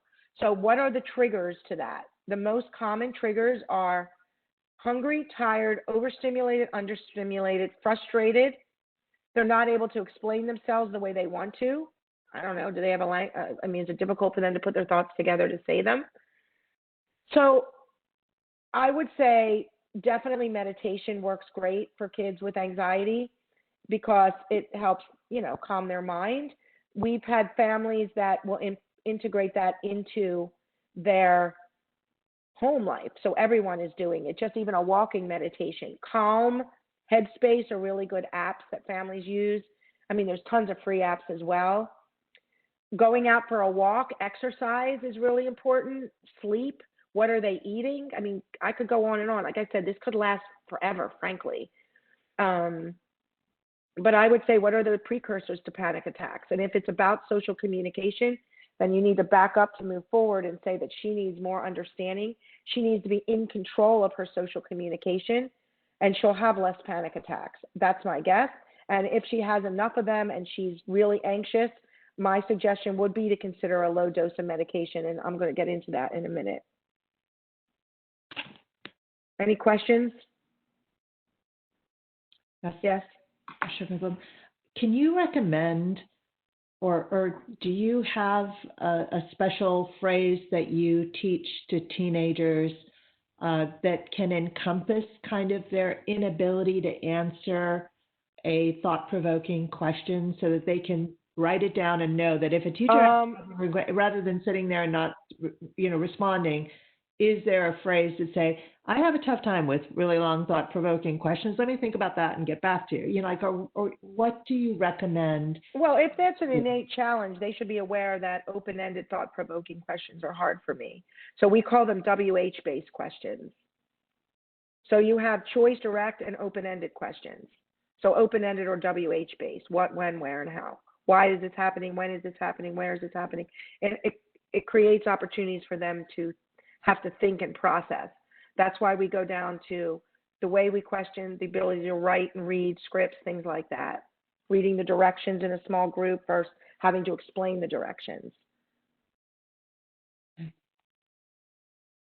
We touched on this. How do you support a tween teen with SM when you catch them in a lie without pushing them into shutting them down, but still helping them understand that it's not okay? You are right. It's not okay. I tend to treat these kids like any other kids. I don't kid glove them because they feel like something's wrong with them when we treat them differently. So I treat them as if it was anybody else. If they lie, there's ramifications. I'd also want to know, why are they lying? Is it lying because of they're afraid to tell you something that they don't want to get? I don't know why they're lying. In terms of pushing them into shutting down, I have more parents than you realize that text their kids messages rather than talk to their kids in the beginning, because by talking to them, it shuts them down. So I also flip things to a positive. Lying isn't positive, but I'd be like, hey, you lied about that. Let's talk about, and then there's consequences. So things like, when I say flip it to a positive, if they can communicate to me something like why they lied, I might be, thank you for sharing that. Let's think about how we could do this different next time. So I don't know what they lied about, if it was something they were afraid to tell you or it was something really bad. I don't know. If someone wants to elaborate on that, I'm happy to address it. I don't know why. Does somebody want to put that in the chat box? If you're not comfortable speaking, that's fine too. Obviously, it's another way to communicate, and I'm all about it. Again, it's no different than the child in school that starts to talk and is talking too much. I get the question of, what do? I don't want to tell him to stop talking. I'd say if he's talking too much, you'd say, hey guys, you know what, keep it down. You don't want to treat them differently. We want to respect them, of course, but you got to treat them the way, you got to take consequences for your actions. They tend to be highly sensitive, so another thing that's going to happen is they will shut down or melt down. Again, what are the triggers for shutdowns and meltdowns? I don't know as much about the lie, but I put the question in there, and the answer was you can't ignore a lie. Don't treat them differently. Talk with your child, not at your child. A question came up of my tween is stubborn and easily defiant. This has gotten worse. So our kids, all kids, even you, even me, the more structure, consistency, routine, and predictability they have in their life, the more in control they feel and the less anxious they feel, and that tends to carry over to behaviors. So I don't know if that's something that's a challenge at home. In terms of knowing what, when, and where. I have families, teenagers that have the big family, calendar up where they will have on certain days that we're going here, we're going there. I know we're in like a different time right now with COVID, but it's sometimes kids just need to know their schedule. Also, if the kids are stubborn, defiant, or acting out, again, I want you to write down what those triggers are, and then we address the triggers. Hungry, tired, overstimulated, understimulated, frustrated. Look what could be causing some of these stubborn, easily defiant behaviors. Is it a lack of control in their life? Do they feel out of control? Anxiety comes in many shapes and forms. It really, really does. So is this an anxious behavior? Is he projecting his own frustrations? Probably. Is it something he can't do and wishes he could? Possibly. I would say that the more the kids understand their anxiety, the more they understand their social communication challenges by using a bridge. We have plenty of kids that develop their own, they all do. They develop a bridge, whether they write it down, pointing, nodding, using words. I mean, I tend to avoid the word talk and use the term using words. But if they can gain control of their feelings, when they have to do a goal, what did it feel like before you did the goal? Now if you had to do it again. Giving them the control in their treatment, structure, consistency, routine, predictability, charting. Absolutely, we have found that helps them feel way more in control, and these kids are way less defiant and stubborn at home. If they are a sensory sensitive kid, if they have sensory issues and emotional regulation challenges, that can also be difficult. Some kids have difficulty explaining themselves because it's difficult to explain themselves, like an innate difficulty explaining themselves, speech and language. I have so many teens I work with that explaining things causes frustration for them. So asking them a choice, asking them to write it if they can't write it, giving them a choice. If they're frustrated over something and they shut down, give them some space, come back to them.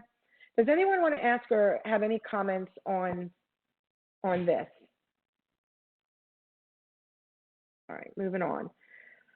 Homeschool and SM.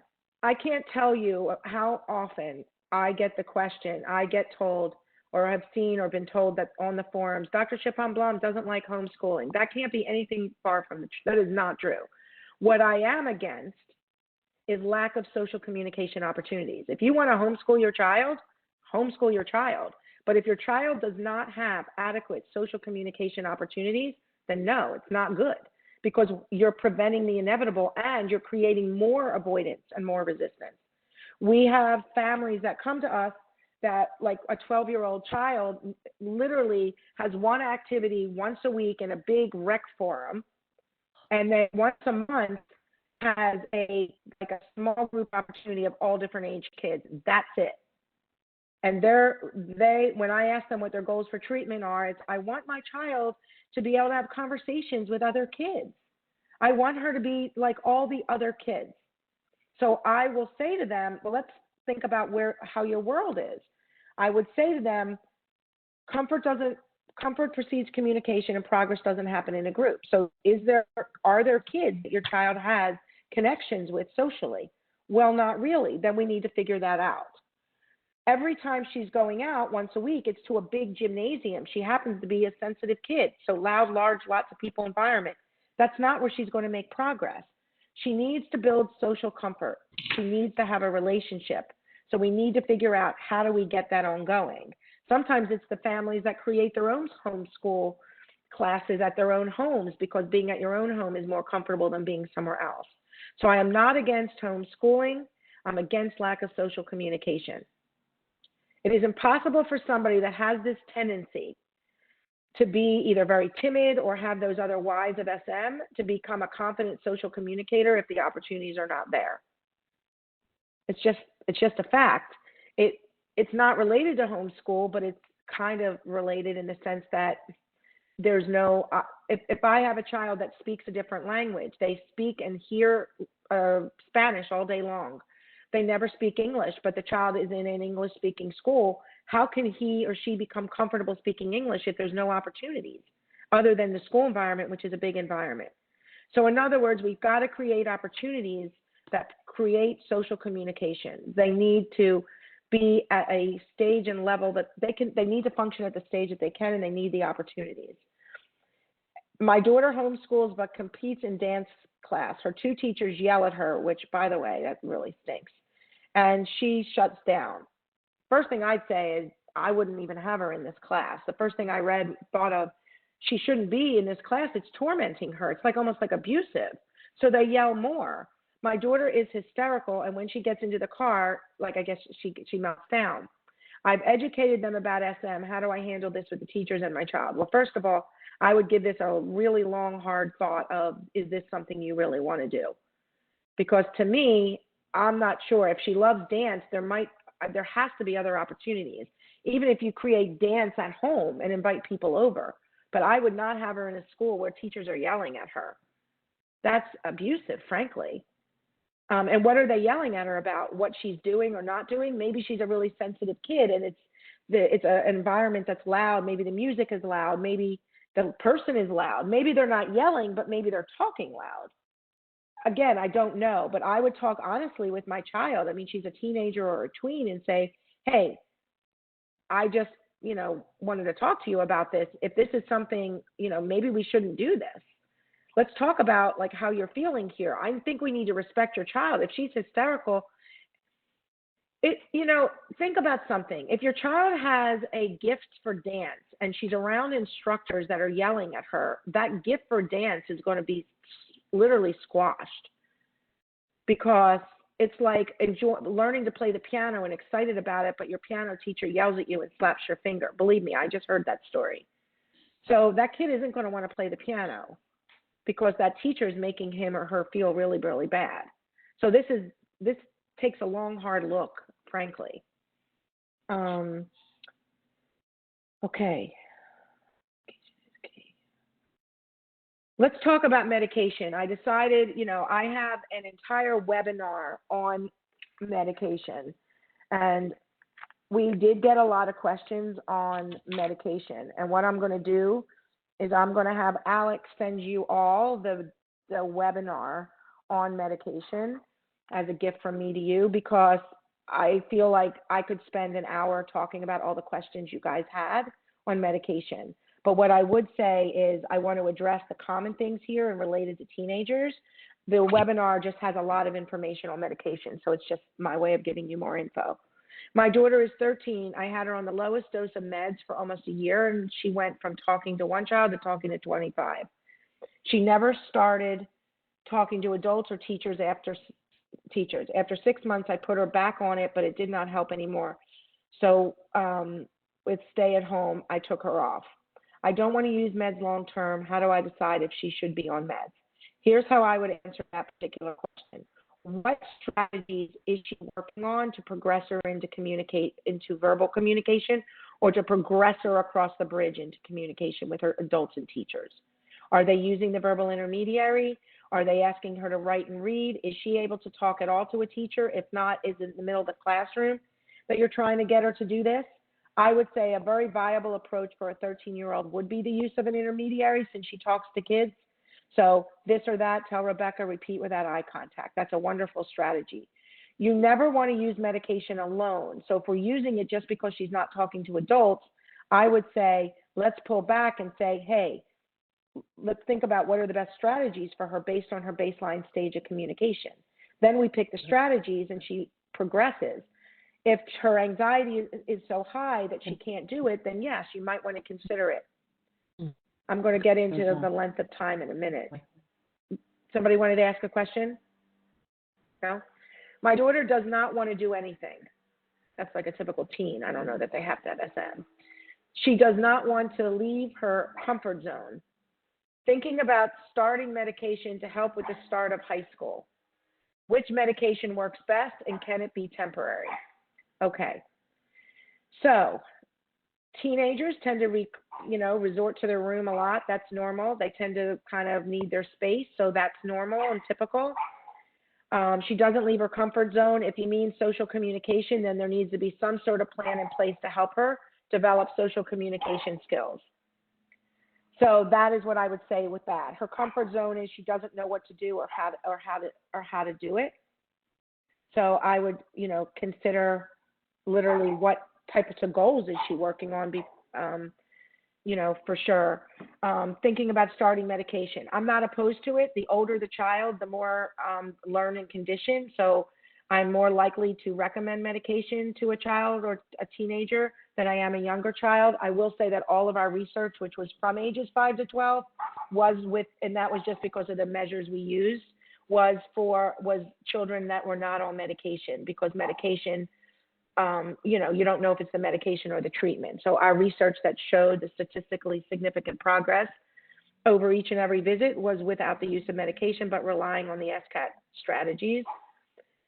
When, why, what types, dosages, how titrate, side effects, and for how long. So I can answer this relatively quickly. When do you choose medication? You choose medication the older the child, the older the individual, the more conditioned they are. When you've tried strategies and the child is just so stuck, so anxious, and it's just really creating distress. So I would consider it. And why? Because lowering anxiety is a way for strategies to be done. So I think that it's enough. You want to use medication to be able to help lower the anxiety, to be able to do the strategies. What types? For me, the ones that I use and have only used are the SSRIs or the SNRIs, like fluoxetine, sertraline. Those are my two most common ones, which are Prozac and Zoloft.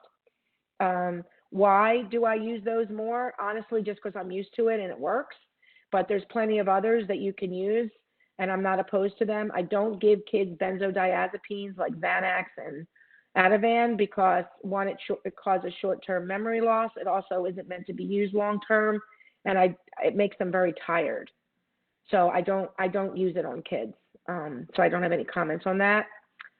Dosages, I start low and slow. Why? Because why do you need more if you don't need it?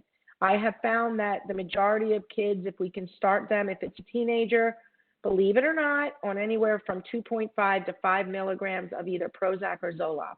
Zoloft and Prozac suspension is different. So Prozac is 5 times the amount of liquid for the same dosage, I guess you could say, as Zoloft. So Prozac is like 1 teaspoon, 20 milligrams, where 1 cc is Zoloft for 20 milligrams. So it's a 1/5 difference, 5 times the difference. But I start on 2.5 to 5 based on the tween, and I titrate every 2 to 4 weeks based on how they tolerate it. Because you reach a sweet spot, which I call the point of efficacy, where you're using as minimal amount of medication as possible, but you're getting you're getting progress. So if your child is making progress on medication, you don't want to keep increasing it because at some point you're going to get side effects. As far as dosaging goes, I tend to stick around the anywhere from the 10 to 25 milligram dose range for these meds. I don't give 60, 100, 150. I just don't. I know doctors do, but I'm relying on the treatment, not the medication. I look at medication as just an adjunct to take the anxiety off just enough, and it does work. And you don't, it's not a placebo effect. It really does work because there's lots of kids we've used it with that never knew they were on meds, especially younger kids, and they make progress. So I know that there's an anti-anxiety effect.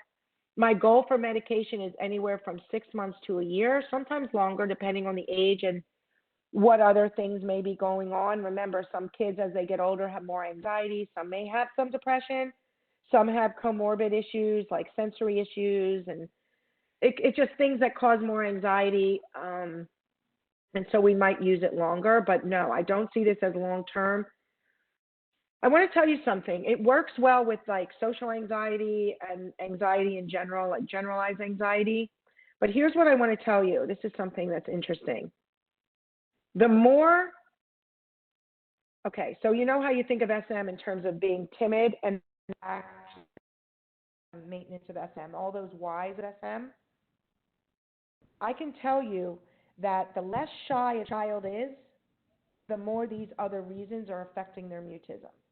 So timid, they're going to react better to medication because of the fact that they aren't as timid. So the more anxious you are innately, like social anxiety, generalized anxiety occurs, the more genetic it is, the more they respond to meds quicker because it's truly the anxiety of the social anxiety.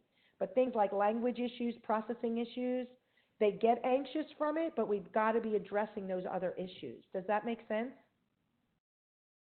So we don't want to just use meds to use meds. We want to use meds to be able to, lower the anxiety just enough to do this.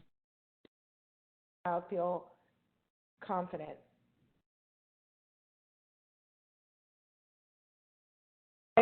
I recommend a physician. So psychiatrists, family physicians, pediatricians, they're really the only ones. I guess there's nurse practitioners in certain states that can do it. I'm a very low dosage person. I go low, I go slow, and as long as the child is making progress, I don't continue to increase. So I think that's important to know.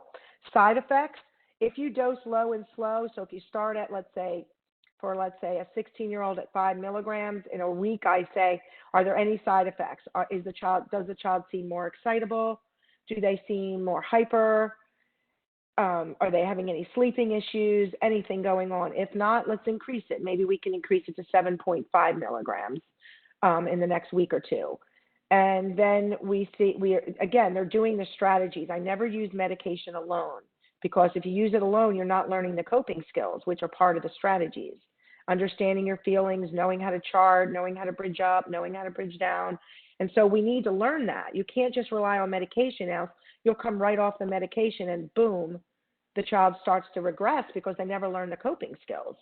And so I think that that's important. When you use medication, you want to, again, I said 6 months to a year. I would say to you that you never want to take a child, I say child because they're our children, but you know what I mean. You never want to take anyone off medication or go off medication at a time of transition. So the beginning of the school year, wait till they're in school a month or two. If the summer's coming up, wait till they're into the summer. I always say that if a child is on meds by the end of the school year, let's just wait it out till the beginning of the next school year because they're already on it. Just keep them on it and then transition them after they're in kind of a stable time. CBD oil, that was a question. I don't prescribe CBD oil. I would say that some people say it works really well. Some people don't know. The research is really inconclusive. It's obviously the hemp and it's not the THC for, the part of the marijuana, so to speak, or the cannabis that creates the high. So some people really do say it helps. I am not an expert in CBD oil, but it is somewhat benign. But again, the research is there's not a lot of research on it. So, and there's also a lot of different types of CBD oil that aren't as, pure maybe. So you want to really do your research if that's something you want to add. Any questions? Social distancing. How to work on communication with social distancing. Do you have recommendations on a plan for exposures now and into the summer? Out, and I want to say out with the old and in with the new. What does that mean? I think we're into a new virtual and social distancing world. In my opinion, works to our kids' advantage at least. It really does. A home, real world, and school. So if we were to think about the home, when I'm working with my kids that I work with normally, we are thinking about get-togethers, virtual get-togethers with friends, inviting another friend, doing baking, doing any sort of video games that they like, Scrabble, Pictionary. There's a lot of these virtual games now. There's hangout places.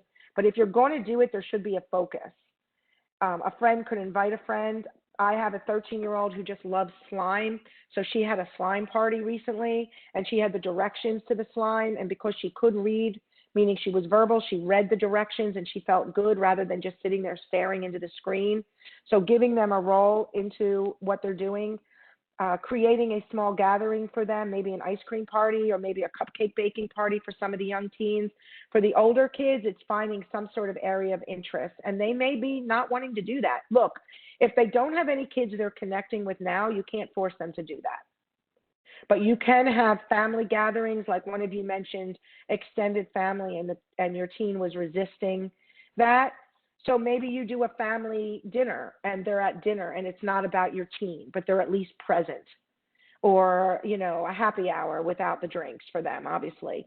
So it's you as a family doing things. I mean, now we're doing birthday parties virtually, Easter, Passover, bar mitzvahs. It's weddings. This is becoming a new part of our world. So allowing them to FaceTime you in the house, getting on your computer, creating one of those free accounts through one of the, we use WebEx. You get free accounts through WebEx, Zoom.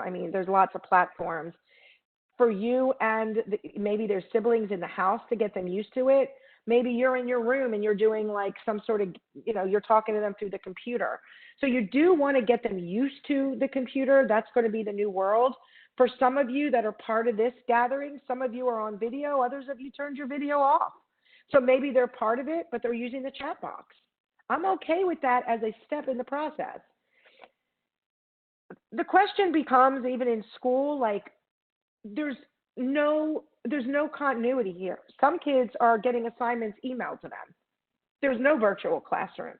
Other kids are doing small groups 3 times a week. Other kids are in big Zoom or classroom, Zoom classes or something. And so there's like 50 kids in the class. So there's no one way that this is happening, but we need your child to function, to be able to initiate a need if they need to, use the chat box, email the teacher, I have a child that I'm working with now where she sent videos to her teacher to answer, so she couldn't participate in the class. It was a 5 out of 5. I get that. Her goal was to text, instead of everyone in the group, the teacher one-on-one, and the mom first typed it in, the child clicked send. Second time, the child wrote it in, she clicked send. Do you understand where I'm at? It's finding that child's baseline to what they can do. It's not you need to answer your teacher's question during your virtual class. It's what can the child do to function to still get her needs met at the stage that she can do it at. And the most common is using chat boxes. Also, email relationships with teachers. We're encouraging for kids that have IEPs and 504s that they do small groups. And so some of the schools are creating some of these small groups for the kids, whether it's a science class or a math class or a Spanish class, it doesn't matter. But having the small group opportunities, I think, is really important. Right now with the virtual world, with the social distancing world, I don't know, everybody's from different places that came here. So at least in Pennsylvania, we are now we go to the market, we have our masks. The kids should still be practicing handing, taking. Every kid, no matter if you're 3 or 23, should be able to start to engage. If you as a family aren't comfortable with going out, I consulted with a family yesterday, and they're in one of the states that they're just literally housebound. And they're like, no, we're not going out. I go, okay, you're not going out, but in the next 3 months you might be, so here's some things you can do. So handing, taking, I mean, they now have these clear plastic boundaries between you and the cashier. So, putting your credit card in, does your child do that? If a question, one of the things that we do, hand over, take over, instead of, handing, we are like on virtually, maybe doing a high five, maybe we're waving more. We plan for things we're looking for in a store. So in a social distance world, you still can ask questions. The store clerk is still going to ask you, hi, how are you? Can I help you? So working on common questions, working on action plans, where are you going? What can people ask? What is your answer to that? What could you ask? And at the stage that you can communicate, you would communicate back. Having a visual list of what you're looking for in a store. If you're order online, make the phone call, read it off a script, parent starts, child finishes. I mean, there's many, many ways. All of the goals that we do in the old world are done in the new world. It's just adapted for the social distancing world. And like I said, if you're in line to pick up your take order from the Italian restaurant, you're standing 6 feet apart from somebody.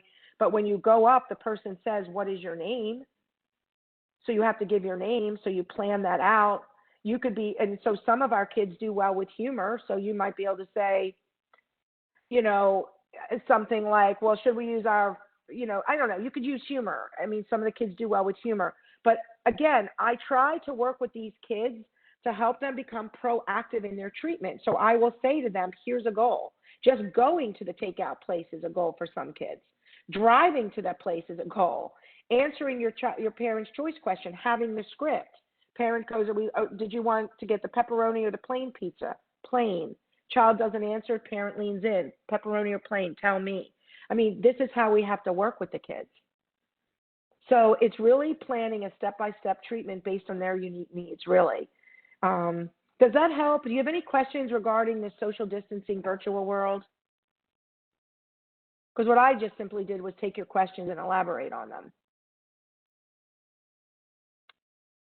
So this is the question regarding college, and that we kind of addressed this for you, that he was never diagnosed and he's an A student and compliant. So how do we help him? I think you answered that with he has to help himself. So he has to get his 504. If he can't do a presentation and it's difficult, then he needs to go with a diagnosis to say doing a large group presentation is very difficult. So allowing him to hand it in, having opportunities to meet professors one-on-one, virtually. When I work with my college or grad school kids, we come up with what questions do you want to ask your professor? How would you feel doing an assignment with them? And you ask them questions. And so some of my kids are really, really, really, really proactive. Others of them are not. Others want nothing to do with it, and it's really difficult. So if they're like really having a rough time and they're not functioning, I don't think there's anyone here that's the case. But that's where they need outside therapy just to deal with their own, inner thoughts and just anxiety in itself. But I go back to internal motivation. How motivated? Are they doing things of interest, skills? When you have a child that leaves high school into college, there's very little, sadly, that you can do. You can get approval from your child to talk to the guidance counselor or the pre-med advisor or the advisor, whatever they're studying. But for the most part, they really don't talk to you. They really talk to the child, and so, or the adult. They really do need them to be the one to be proactive. But areas of interest, if he likes chess club, maybe there is no chess club, he starts a chess club. There's lots of ways to do it, but again, it has to come from him or her. One is, it's interesting. He doesn't have any problems doing a presentation in front of a class. Absolutely knocks it out of the park. But it's the one-on-one meeting with the professor that he, resists. But the more important, the most vital thing I wanted to ask, I guess, before we conclude, is that he has completely shut himself off from his sister. who's 16, and hasn't spoken to her since he went through kind of, a big anxiety attack at the end of the last school year in his senior year in high school. Just has refused to, see her in the house. Will never come out when she's out, Yeah, that I would say that you might want to kind of have some sort of therapy regarding that, family therapy. Maybe talk with your daughter first, see what could have been a reason, talk with him about it. If he can't express himself, maybe written. But I definitely think that you definitely need to figure out like what might be going on internally that he's struggling with. It could be nothing more than a really bad misunderstanding. But I would definitely say that you definitely need to have some guidance on how to navigate, navigate that situation for sure. Does anyone have any other questions regarding, I'm just trying to think if there's anything else I can say to you. I mean, like I said, I can go on for years on any topic. I always joke that the people that sit next to me on a plane, if I ever go on one, it's really in for a ride. So I can go on and on and on. Anybody have, yes, Magno, go ahead. My son is on a medication called Celexa.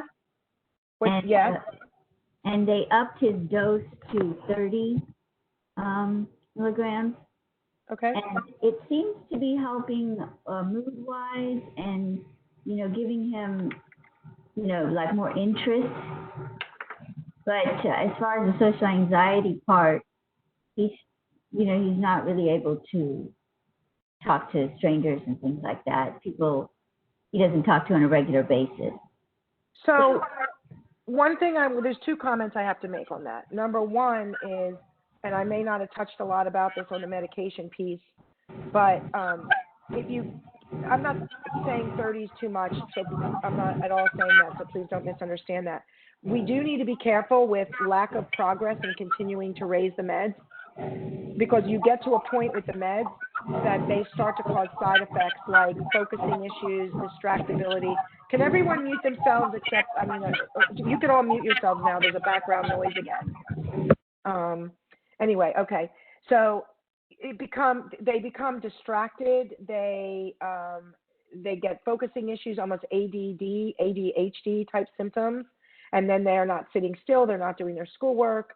They might do things they wouldn't normally do. They may shout out and yell at you. They might throw something across a room. So you start to get what we call disinhibition as the kids get on higher and higher dosages. And so you don't want to then go to your doctor who sticks the kid on an ADHD medication. You need to say, are there any behaviors that are occurring? Is there something new going on since we started medication? If the answer is yes, those are side effects if they're not desirable. You don't then give a drug to treat that.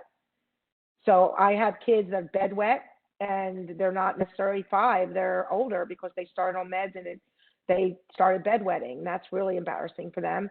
But the most common side effect I see as the medication gets higher and higher is they get the ADHD ish type behaviors, and then they can become very apathetic, not interested, lack of motivation. So that is definitely dose dependent, and so that's something to think about. The other comment regarding your question and what you were saying is, what strategies is he specifically working on? If you keep raising and he's not talking to friends or not talking to adults, I would say he needs a specific strategies and goals that are specific to his stages of communication that he buys into. When we're working with anyone, even if there's 3, they're picking the characters that they want to play a Guess Who interview game with, okay? You let them have a strong role in this treatment, in this process. It isn't, this is what you need to do. You need to do this so you have friends. You need to say that so you're not rude. It's helping them be proactive in it where they don't feel they're being told what to do, but they have joint decisions in it. What might be important to you as parents may not be as important to them. So we have to start to think about them as individuals, not just what we want, but what are they capable of doing? Where are they in terms of their social communication stages? What are the factors that are contributing to this? Are there other anxieties, environmental stressors that are going on in the home? This is a tough time right now. I'm having more calls from families with behavioral issues than ever before. So these parents are losing their minds, right? They're trying to homeschool their kids, so remote school their kids, and some of them have lost their jobs. There's so much stress. The kids are out of control. It's like one big long weekend, and now they think they're never going to go to camp or anything. So there's a lot of stress. There's a lot of lack of structure, consistency, routine, and predictability in people's lives. People are scared. So there's just a lot going on. And so I think we need to kind of look at the situation and like step back. One thing I wanted to tell you guys, and I tell this to families all the time, we often focus so much, and by no means am I saying you're doing this, okay? But I am here for this time, you know, and we've certainly gone over, which I knew we would. I told Alex it's going to be, you know, forever, as I told you. But we often think about what our kids don't do instead of what they can do. And I want you to look really hard at that, because your kids have skills, they have gifts, and I want you to start seeing them for all that they can do, not what they can't do. Also, how are we talking to them? Are we talking with them or at them? Do we get frustrated easily when they don't do something, or do we kind of say, hey, let's step back? Or, you know what, I learned about this, like this might help, let's talk about it. For your very resistant teen, you know, is it you need to do this because of that? Or, hey, look, I know this is hard for you. That's what I'm learning. I'm thinking maybe, you know, there's things we can do to help you because these are things I know you want to do. So really talking to them, but and emphasizing the things they can do, not the things they can't do. Also, what are they trying to tell you by what they're doing or not doing? What is the message to you? Is it that they can't do it when they're telling you they don't want to? Is it that they're being defiant because they are born to torture us? Or is it just they're reacting to something? So I want you to kind of leave here thinking about, what is my child telling me by some of the things he or she's doing? And how can I emphasize her strengths and even say, wow, great sharing with your younger brother. That was awesome. Giving them big shot roles, things that they can do that they're strong at. Hey, you're an amazing cake maker. Will you make a cake for us so that when we go over to Aunt Sarah, you know, when we go to the social distancing, you know, neighbor party that we're doing next week, would you help me make the cake? And now that they made that cake, they're more likely to hand that cake over. So I'm just giving you an example I threw out there. But my point is emphasizing and building on their strengths, looking and thinking about their interests. What are they trying to tell us by what they're doing or not doing? And are the goals, or if you're in treatment, are they based on talking goals and not really factoring in factors, the whys? Are they goals that aren't really honoring the stages of communication? You don't have to be in the SCAT Pro. Look, SCAT is nothing more than a whole person approach that incorporates family systems, insight-oriented, CBT, behavior. It's not some sort of like voodoo. It's a whole person approach to treating these kids, a social communication anxiety treatment. That's what it is. So it's not something that it's everything. It's like a soup of things that addresses that child, that individual. It isn't a one-size-fits-all. Here's a talking goal. Go do it. I'll talk to you tomorrow. It's changing and it's tweaking. It's creating strategies and goals for kids that are at their level, that they understand. They're making their own bridges. They understand their feelings.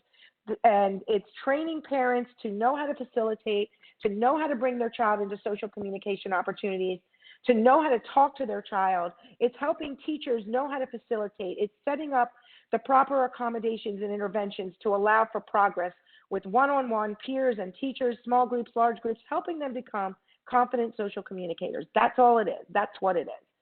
And so I hope over this, you know, period of time, and we've talked for a really long time, and I hope that you've gained some insight into this, because I certainly, you know, want you to hopefully see things a little bit different or elaborate on areas that you weren't sure about. Even for one of the last minute signer-uppers, I quickly added their question. So I feel like we got everybody's question in here. I was definitely nervous about that because I wanted, you know, I was like, what? But so we got it in. So we're here to help you in any way. I want you to understand that. I want you to go to the website. We have free resources. We have very, very inexpensive virtual groups. I mean, it doesn't even cover our costs, to be honest. We do assessments. We do psychoeducational evals. We do individual treatment. We do group treatment. I mean, we can help you in any way. We're here for that. So I think it's really about, figuring that out and knowing how to motivate our teens, how to help them realize they need help, how to motivate them when they're not willing to communicate. That's the biggest thing that I got from all of this with all of you. Do you know what I'm saying? So that's where we're at. So any last minute questions? I know everyone's probably hungry and has to go to the bathroom. So somebody mentioned about ABA, applied behavioral analysis, could even help if the therapist has no experience. I don't have a whole lot to add with that. Why? Because I'm not an ABA specialist. I know that it's similar to, it definitely can help. They don't have to be experts in SM. But I would say that one thing that we need to think about is not just doing, as kids get older, but also progressing into speech with these kids in an organized way. And if the ABA therapist can do that and can utilize strategies, then I think it's fine. Someone also asked about, can I go to a therapist? Do I have to see somebody that's an expert in SM? You don't have to do anything, but I would say that if they're not seeing it in the right way, you're going to spin your wheels, because if they're not getting, if a teenager is not making some sort of progress in 10 days, then that's a concern to me. They should be making progress. Definitely when you're spending more time at home and there's less to do, I would say that it might be harder and maybe a little slower sometimes, but you can always do things. I mean, we have kids doing assignments with aunts and uncles, whether it's through text at first or then getting on the FaceTime or the computer. We have virtual play dates, virtual get-togethers. I mean, we're having kids do all these things. They're talking to their teachers, they're meeting with their teachers, they're communicating, they're ordering dinner, they're picking up dinner, they're going to the post office, socially distance-wise, some of them. They are handing the money, they're taking the money, they're answering their parents' questions set up in the right way. They've got their scripts, so they're doing it. So they're making progress even in this virtual world. So that's like it. Yes, you had one more question, and then I think I'm going to let you go. Yes, it's just how do you handle treatment virtually when someone is like across the country, as we are from you? In this time of social distancing, it seems like it's the perfect environment for starting this virtually and doing it. Do you work with families? How do you start with a resistant teen who doesn't understand kind of what the issue is, but has convinced himself, that. Well, we do. We've been doing virtual telehealth forever because so many of our families are out of state. So that doesn't seem to be a problem. They can still make progress, and we do the evaluations that way. If you have a teen that doesn't want to be part of it, we do what we call professional consults with parents. So we talk with you and individualize things. I would say with a teen, if they don't want to be part of it, you can still go through, if they want nothing to do with it, they could at least listen and be part of it. And if they're willing to do that, they don't even need to be present at the consult. They could sit on the side. I've had more people than, where the kid's in the background. They're not even there. So there are lots of ways to do it. I have found that sometimes when you find a treatment professional that really seems to get it, it really opens the kids up, because so many times they've seen people over the years that just didn't get them and they knew it. And one thing that I learned is that these kids relate to the bridge, and it's almost a sense of relief. And I literally just got chills telling you that, because I see this at like a communicamp all the time too. These kids literally, like when they see others that feel like they do, it's like, wow, they really open up to that. And look, just like you guys, you want to support and know you're not alone. So do they. And it really makes them motivated when they realize that they can do more than some other kids. And then for the ones that so if they're doing more than the other kids, they're confident. If they're doing less than the other kids, they have something to look up to. So it works both ways. We do have a virtual communicamp for June. We did not include teens. I'm going to tell you why we didn't include teens for this one. One, because I think I told you there's a very diverse we found at our regular Communicamp that the teens are very different birds. They're just they're different creatures. They are very different from amongst each other. Some have trouble coming into the room in the beginning. So we had a fear if we added teens to this very first virtual camp that we were going to have teens out of the room. The parents were going to be frustrated. So we wanted to separate that out. So we do teams. We have a teen virtual get together. We will be doing more teen groups with groups of teens without a doubt, especially in this world. But for the first Communicamp that you'll hear about in June, that we just changed our on-site June camp to virtual just because of the world we're in, we are only going up to 12. So we will include it. We also have found that at Communicamp, this doesn't necessarily mean it's any of your teens. Some of the teens, they're at, again, very different stages. We can work with them in person that way. So some kids have come with some development, some delays. Some have some like social communication, pragmatic issues, but in person, we can do pullouts with those kids. We can do pairing them with one or two kids much easier than in the virtual camp that we're doing and coming up. But in future camps, we will have that ability to do it. But I think we're going to focus on just the teens in that camp. Do you follow me?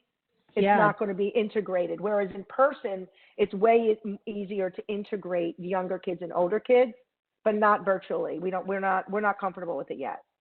We're comfortable with doing a teen camp virtually, but for this camp, we're not doing it. Do you have like a young adult group or anything that you work with? So we did launch that, but the young adults weren't showing up and no one was coming. So it's really hard. And that's the other thing. It's like parents want their kids to participate.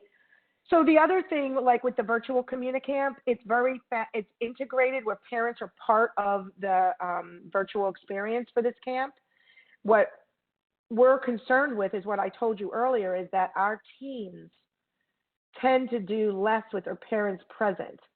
So we need a avenue that enough teens are willing to do the camp where parents don't have to sit there, because they don't do as much with their parents and they're going to be intimidated with everybody there.